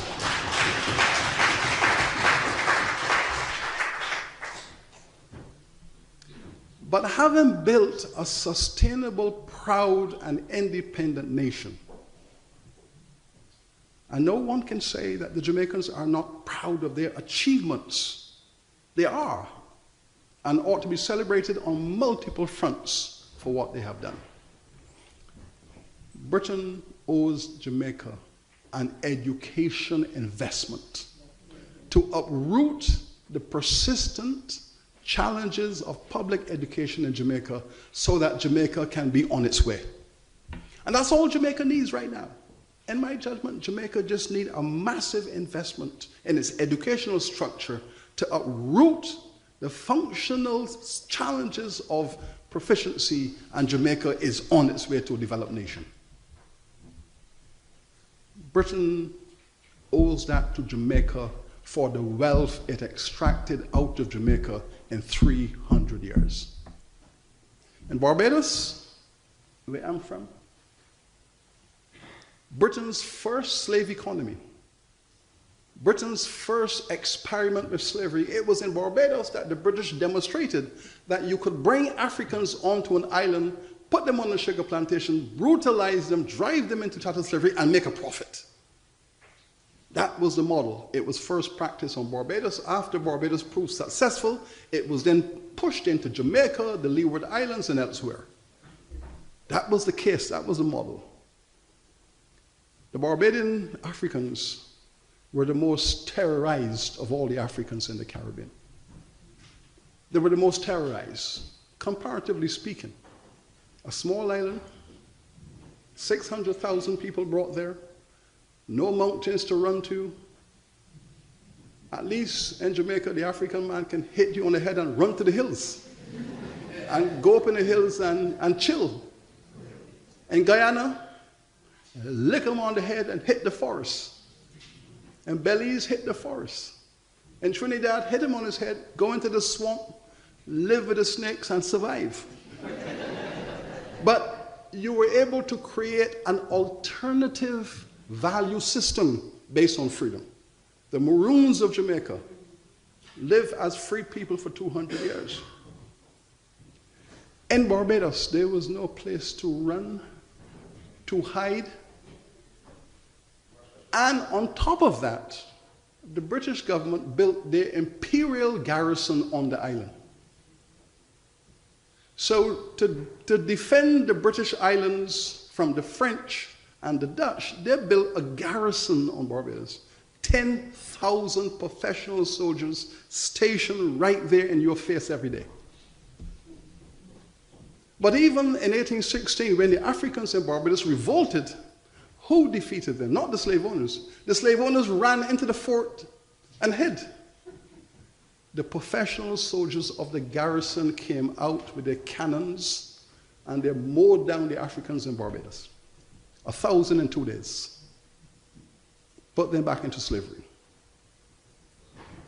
Barbados is now classified as having the highest per capita pandemic explosion of diabetes and hypertension. It's now called the amputation capital of the world. No other country in the world has as high a percentage of type 2 diabetes and hypertensive people as Barbados anywhere in the world. The average diabetic explosion in the world is 6% of the adult population. 6% of the global adult population in the world has type 2 diabetes. In Barbados, this is 20%. 20% in Barbados of the adult population has type 2 diabetes. 60% of all the black people in Barbados over the age of 60 have either hypertension and diabetes or both. Now, the linkage between an island that now has the world's most galloping rate of diabetes and hypertension and its status as the first slave society where for 300 years a captured African community was forced and terrorized into consuming what you produce. Barbados produced sugar.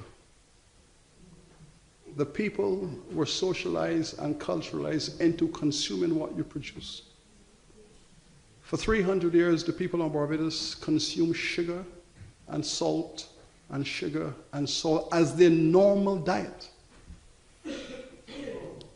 How many of you here, like me, as a working class child, when you were hungry, your grandmother or your mother told you to put your hand in the sugar bowl and have a mouthful of sugar? How many of you ever do that?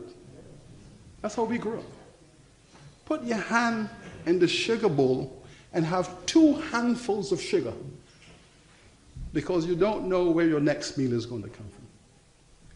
That culture over 300 years has now created its consequence.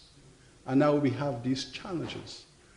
The British government that managed, developed, and ran this operation owes Barbados a public health investment strategy. And we can take them one by one. But the fact of the matter is that this is not about mendicancy. This is about asking the British government and its people to take responsibility for the consequences of what they have done and to partner with those people who are the victims in working through their problems in a circumstance of partnership. Obama, just 3 days ago, signed a bill allocating $4 billion for all of those black farmers whose land was taken away from them after emancipation by the Ku Klux Klan and all the other people who drove them off their land, appropriated all of the black lands, and drove the blacks out into the forest, into the wild, wild west, desert. All that research have now been done. Those families can now go back after 100 years and get back their land. Now, and it's interesting to note what Obama said. He said, this is not the American way. The American way is not to commit crimes against humanity and appropriate people's lives and drive them into despair and it goes unpunished. There has to be justice. The reparatory movement is going to become the largest political movement in the 21st century. No doubt. Because all over the world where these crimes have been committed and these legacies are haunting people today, where the consequences of these crimes are all around you every single day. The consequences are all around you. You are in the jet stream of these crimes. People are going to be demanding justice. And when political leaders say to them, get over it, put it behind you, and let's move on. And the irony is, this is the irony. In the last 5 years, the British government has spent £2 billion on history. The preservations of its historical monuments, its museums, its statutes, its history curriculum, its culture, and the media to make sure that British history is kept in the forefront of the world. The Prime Minister of Britain says to the Caribbean peoples, your history, put it behind you. And he makes that statement weeks after he makes a statement that Britain should build a memorial to the Jewish people because we must never, ever forget the Holocaust against the Jewish people. And granted, we should never forget the Holocaust against the Jewish people, but how about the Holocaust against the African people? Why must we forget that? And I totally agree with P.J. Patterson, the former Prime Minister of Jamaica, that statement which Prime Minister Cameron made in the Jamaican Parliament was an abuse of power. It was an abuse of power. Because I can assure you that Prime Minister Cameron would not have gone into Israel and go into the Kisnet and tell the Jewish people that Holocaust, forget it, let's move on. It's about power. And at the end of the conversation, no people have ever received reparations who are weak and divided. The weak and the divided never receive reparations. Reparations is granted only to the organized and the persistent and the dedicated. And basically what those statements are saying to all of us in the Caribbean is that you are weak, you are disorganized, and you lack power. So reparations is really a discourse about power. And while we in the Caribbean might be willing to accept that we do not have political power, we believe in the moral integrity of our cause. We believe in the rightness of what we ask for. We believe in the integrity of our propositions. And at the end of the world, the most powerful argument in the world is the moral argument. Because I personally believe that most human beings are decent people. I personally believe, despite being a historian and what I have seen in human history, I believe that most human beings wish for humanity, decency. And this is why I make my contribution to the reparatory justice movement. I thank you.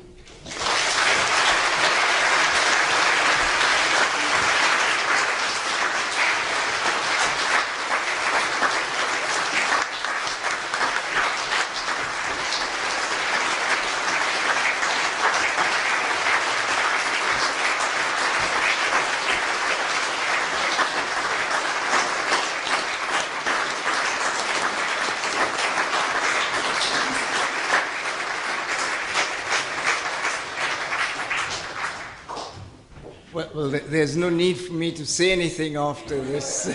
I would suspect that probably after such a presentation, there probably is absolutely no need for any further discussion. But I'd want to invite Dr. Smith-Hillman for a few minutes to take a few questions. It will be just a few minutes because we've got to close up. She's already been introduced, so I won't go through that again.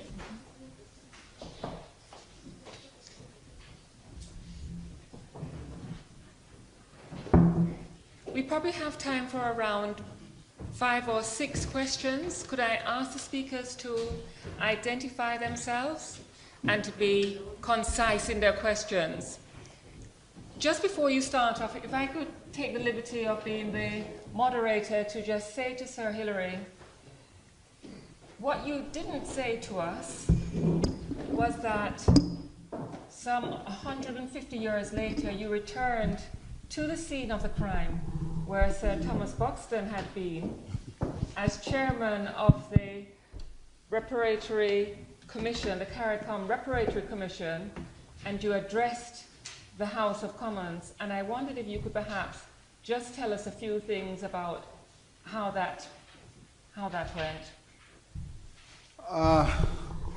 Well, it wasn't an address to the House of Commons. It was in the House of Commons, in which there were many parliamentarians from both houses. The purpose was to recognize that in that parliament, in that space,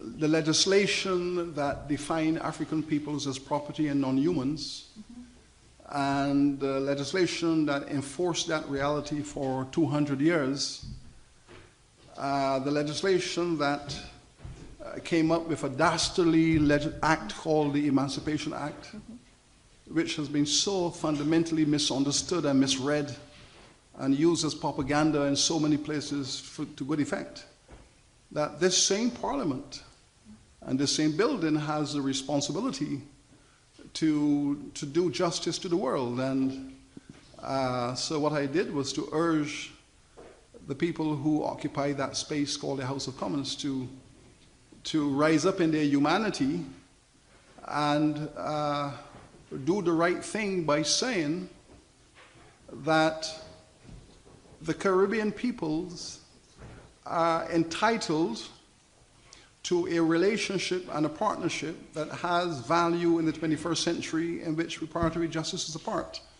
And this nonsense that Caribbean folks are asking the British people for millions and billions and trillions of pounds is nonsense. That is not what reparations is about. It's about, first of all, admitting that you have committed a crime and that you are apologetic for it. And just to take that first step, and then within the moral realm of that apology, then allow a conversation to take place about the future. And that was really my message there. Thank you. Yes, please. Sorry, my name is Ramphal from Centenary Television. I often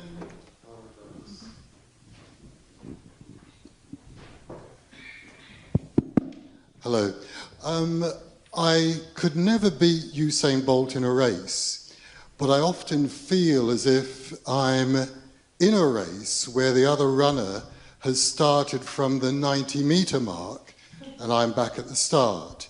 You've spoken about reparations as a discourse, but in sort of practical economic terms, The Caribbean is at a disadvantage trying to compete economically in terms of trade, where it's missed out on the financial benefit that it could have had over the past 200 years if there had been justice. The same with Africa. But us in the diaspora as well, when we try to establish our own businesses here, our own economic networks, we're starting from a point where we are far behind in the race because we weren't able to bring with us from back home all that wealth that could have been generated if we didn't have to pay for our own labor or our own freedom back in the 1830s. And so my question is, in terms of reparations for those back in the Caribbean, what's the thinking about reparations for those in the diaspora who have missed out from the benefit of what the wealth could have generated over the past 200 years? Well, first of all, allow me to say that if we can imagine something called a reparations movement, there are many elements and many voices and many perspectives on what constitutes that movement and how that movement ought to proceed. So I certainly do not speak for the movement. The movement is broad, is multidimensional, there are different philosophical and political views about what ought to happen within it. I am just one person with a perspective, and I do not suggest that my perspective is hegemonic. It is just, in the Caribbean, there are many people around me who do not agree with my analysis. They support reparations, but they don't support the analysis I have given. So there are different views, so I want to be clear on that. And I respect all of those variations in the reparatory movement analysis, all the streams. I believe that the broader the movement, the better it is for all of us. Now, having said that, there are people in this audience who can speak more specifically about how in London and in the UK reparatory justice is conceptualized and ought to be seen. I was asked by the heads of governments of the region to chair a commission to look at this. All that commission represents is an attempt by the governments to join a public conversation. In other words, there is a civil society movement. The governments of the region wanted to make a participatory contribution and establish a commission to give them some entry. And in their thinking, they are supporting the broad-based civil society movement that includes the global diaspora and seeking to internationalize this movement into Africa, into Brazil. By using the resources of the CARICOM states, we were able to assist our North American colleagues in building a national reparations network. We've been able to assist the Canadians to do the same. We are working in Brazil at the moment, and I know there are reparations movements in Britain. Their leaders are all here. The leaders are all here in this country, in the European Union, because what we want to do, and hopefully there can be global agreement, that sometime next year we have a global reparations summit of African peoples from all over the world who will then bring their diversity of views on this subject. So that's the best I can say at the moment, but if there are people here who can answer you more specifically about the circumstances of this country, I think they will be happy to do so. Right, the two gentlemen at the back. My name is Washington, and Professor, my question is a straight ball. The publication by Professor Lewis in 1939, can you say if Marcus Garvey 1928 manifesto influenced that writing around reparation? Thank you. And can we take the gentleman right in front of you? Yes, thank you, Professor Beckles. Basically, I just wanted to ask you about your analogy in regards to the irresponsible daddy. If daddy will not answer phone calls, he will not answer letters, how do we get the irresponsible daddy's attention? Thank you.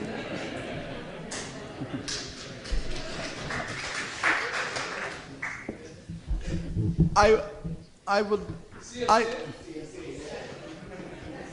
imagine that one way or another, that Marcus Garvey's speeches and his lectures and his organization that created the context in the Caribbean and around the world to legitimize the reparatory justice argument, that Arthur Lewis, as a young man, writing that book in the context of Garvey's intellectual leadership of the Caribbean and the wider black world, must have been influenced by that. I cannot say whether he expressed that directly, but I would assume that he himself was a part of Garvey's vision for the upliftment of Caribbean peoples.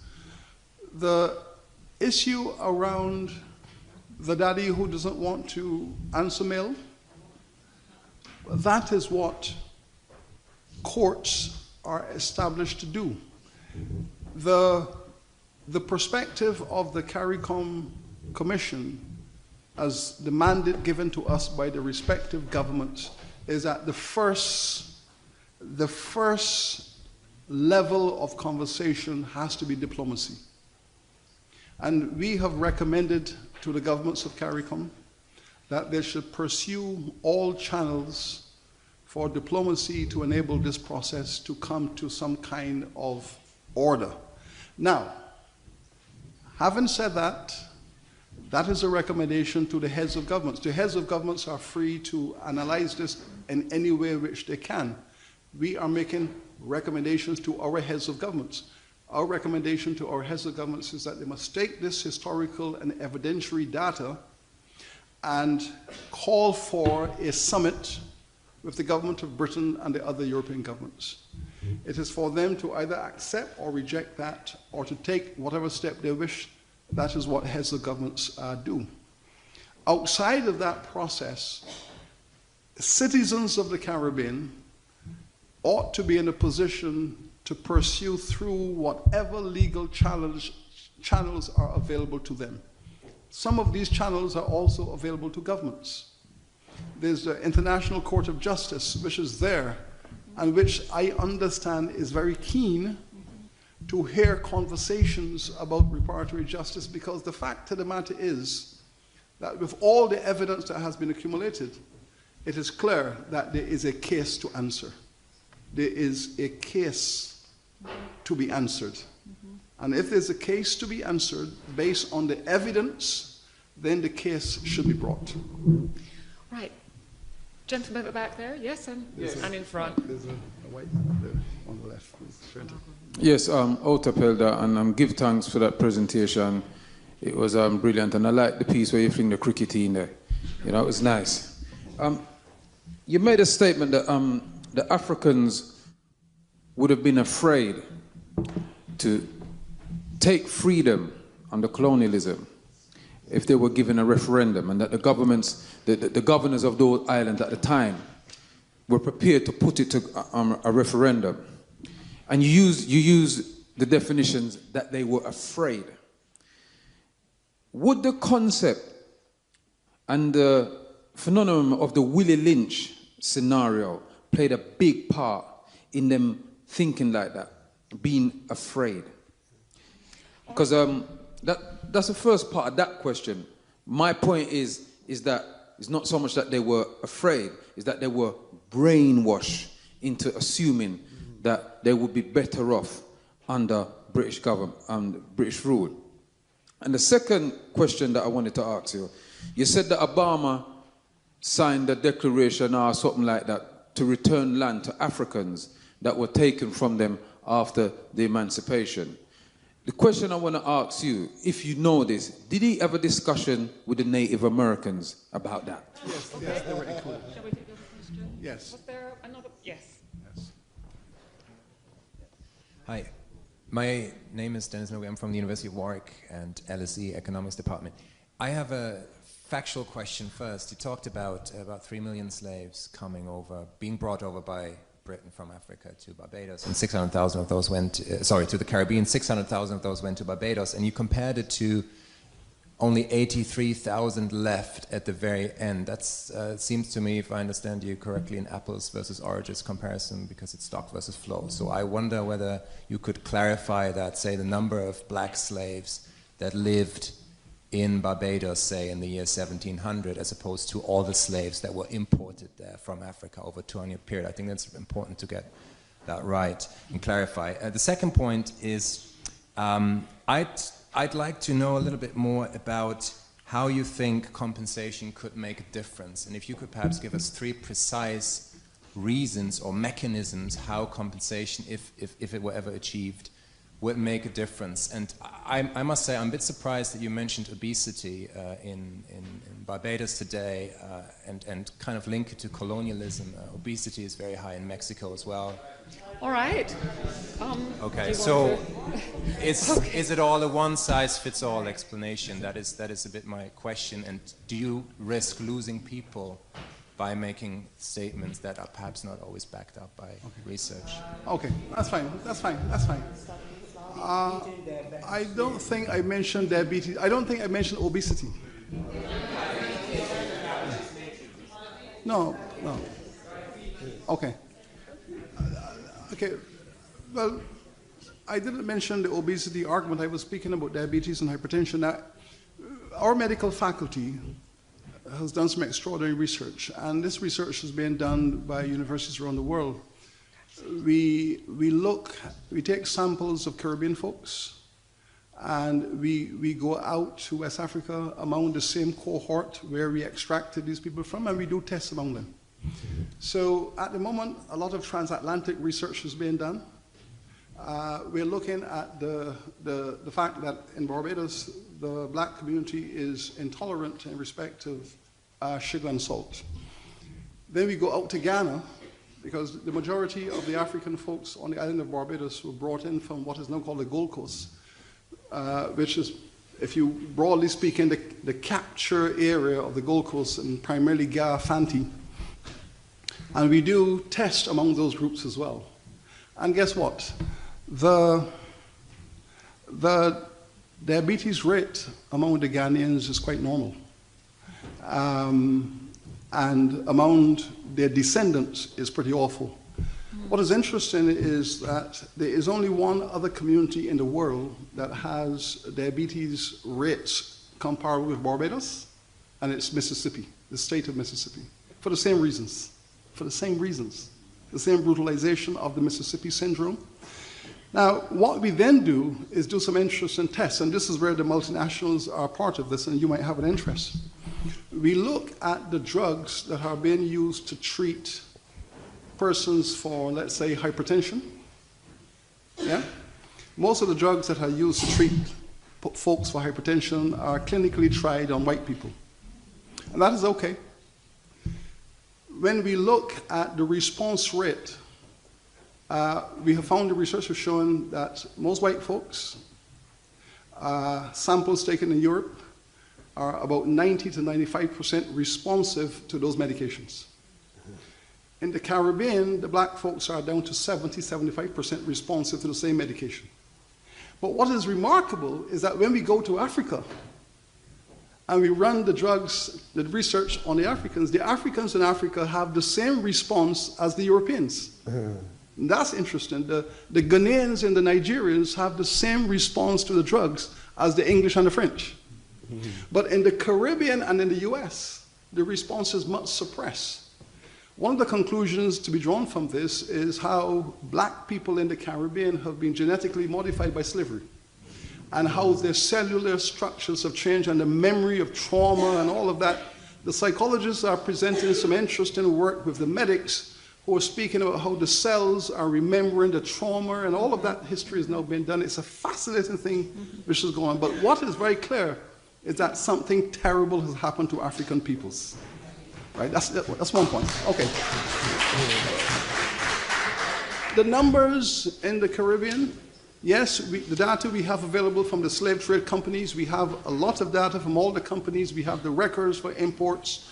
We have the official data for the port arrivals. We estimate 600,000. That is now seen as a normal figure. 83,000 remaining.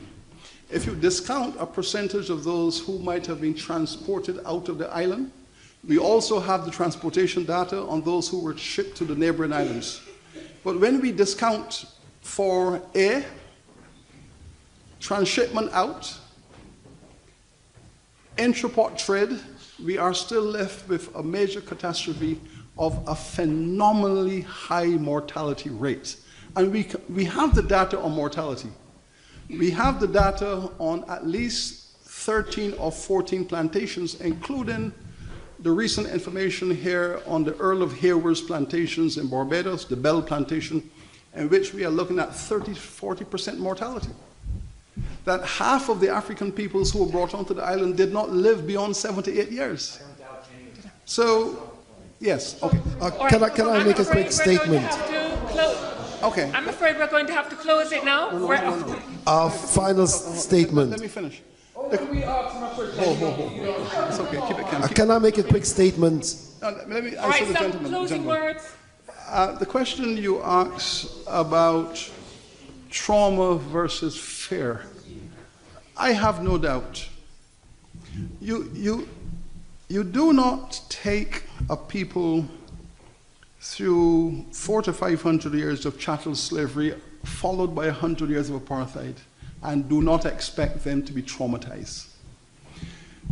Now, whether there is a residual fear of a future, taking big leaps, you need to look at the historical data as the basis of people's choices. In the Caribbean, for example, in the 20 years after emancipation, right? In the 20 years after emancipation, adult mortality skyrocketed and infant mortality skyrocketed. In other words, the last generation of enslaved people, and don't misunderstand these words, the last generation of enslaved people were materially better off than the first generation of free people. Because the slave owners said, okay, you're free. Get off my land. Get off my land. Come out of my house. These houses, these huts and houses on the plantation, they are mine. You either work for me or you get off. So women were taking their children and leaving the estates.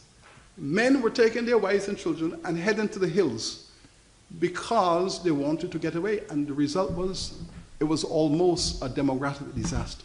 Infant mortality rate began to climb. People were dying at a phenomenal rate. There was starvation and hunger. So imagine then that you're now free, but you're dying. Your children are dying. There's hunger and there's famine, but you're free. There is a memory of that. And when the independence movement came, many of the people in the Caribbean remembered what had happened on the last occasion. There was a shift. And people generally feared that the British government was going to spite them, they were going to lose trade, they were going to lose financial support, they were going to be isolated in the world economy. There was a genuine sense of fear that they would be punished for the audacity of their independence. So their leaders had to brace them and hold them together and say, no, we will do this together. We will lead you through this. But there was a genuine underground fear of hunger and poverty would result from this process. I know that because my own grandparents were part of that decision. And they were very fearful that there would have been a British backlash. And that was the language on the street. No ships will come to the island. They're going to spite our exports. We know, who are we going to sell the sugar to? The tourists won't come. And all of that was taking place in the Caribbean, that a backlash would come and there would be fear. And I can tell you that that is the same conversation today. There are many people in the Caribbean in high places in government who believe that if they identify with reparations, that the British government will spite them. that view still exists today in the Caribbean. And there we must end it.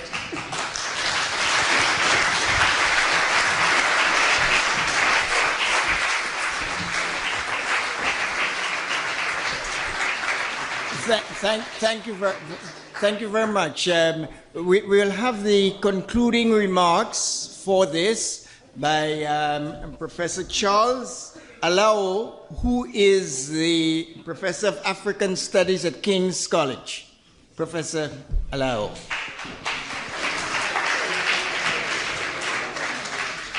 Yes, thank you very much.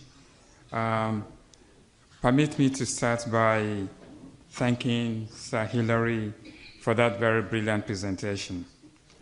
I think Sir Hilary should be commended as much for his brilliance as a scholar as his boldness as an individual. So I've detailed passionately the economic ramifications of freedom and weave it within the context of the controversial subject of reparation, and doing this without exhibiting any bitter emotion that such a topic should ordinarily evoke is no job for a pedestrian scholar or a casual social commentator. So, Sir Hilary, you've given us food for thought, and we are no longer hungry. 3 centuries of slavery occupy a unique role in woman's role of dishonor. But discussing slavery or any aspect of its consequence seems not to be a very popular thing in some circles. And one is vulnerable to being accused of flogging the proverbial dead horse. But as we have seen tonight, for those people who have to bear the brunt of the implication, the horse is alive and kicking well. The legacies of collective memory of a people cannot be dismissed or wished away under the platitudes of saying, let bygone be bygone. Some pasts are too present to be ignored. I know a bit about slavery. I'm from southwest Nigeria, and a significant percentage of those who were taking slaves to the Caribbean were from my community. I also studied history at the university and was thus exposed to the devastation of forceful removal of millions of young able-bodied men from Africa over a period of 300 years, and the consequences these have had on the people. I have visited many slave sites in West Africa, Badagry in Nigeria, Cape of Good Hope, Cape Castle in Ghana, and most importantly, Gori Highland in Senegal. So I know a bit about slavery. But nothing that I know can be compared with the experience of the descendants of those who are forcefully removed from their bases and subjected to human degradation several thousands of miles away from their place of birth. We have heard today how the economy of the Caribbean has been affected by slavery. Even back in Africa, the poorest part of the continent were the places where slaves were taken.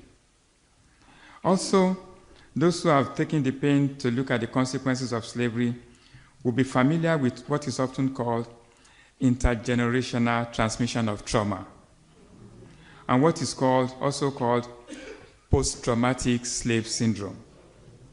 Embedded in these two phrases are assertions that several centuries of slavery, the descendants of those kidnapped and those left behind in the continent are suffering the consequences of slavery.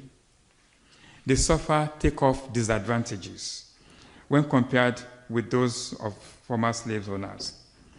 The economy of the Caribbean and that of Africa are in bad shape, and paying reparation will assist in getting things back to order. Historical injustices associated with slavery and colonial rule are multidimensional. Apart from the degradation of slavery, the forceful removal of historical artifacts from Africa during military invasions, euphemistically termed expedition, is another thing. One can go on and on. But the issue is not to look at the whole thing from the point of view of who is wrong. And I'm happy Sir Hilary did not do this today. Rather, we should look at it from the point of view of what is wrong. What is wrong? Because if you know who is wrong, you can condemn who is wrong. But if you know what is wrong, you can correct what is wrong and guide against the future occurrence of what is wrong. What I think is wrong is the process that saw 300 years of deprivation being trivialized, and the people being advised to, quote, move on with their lives, as if they have not been crippled by tragedy of their past. What is wrong is the fact that the Caribbean people have been denied what has been given to several other people that have been compensated for similar brand of injustices. What is wrong is that nobody has apologized for injustices of the past, but have merely expressed, quote and unquote, regret.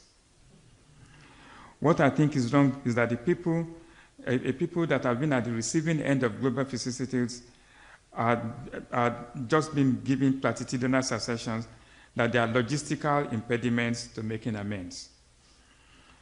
What is wrong is that nothing is being done to address the huge disparity that exists between the descendants of the slaves and the descendants of the slave owners.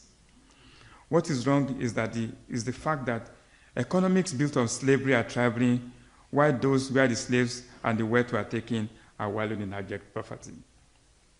What is wrong is that most people do not realize that the consequences of slavery did not end with abolition, but in fact continues even till date. Above all, what is wrong is that the people of Caribbean believe that things could have been otherwise if they were to have been otherwise. And by our inactions, we will be wittingly or unwittingly giving implicit endorsement to this belief. So we are not looking at it from the point of view of who is wrong, but what is wrong. In conclusion, Sir Hilary, I think your cause is just, and your struggle is sacred. You need to continue to tell the world that facts do not cease to exist just because they are ignored. History will not forget this. We are grateful to you, and thank you for sensitizing others to join the struggle. Thank you very much.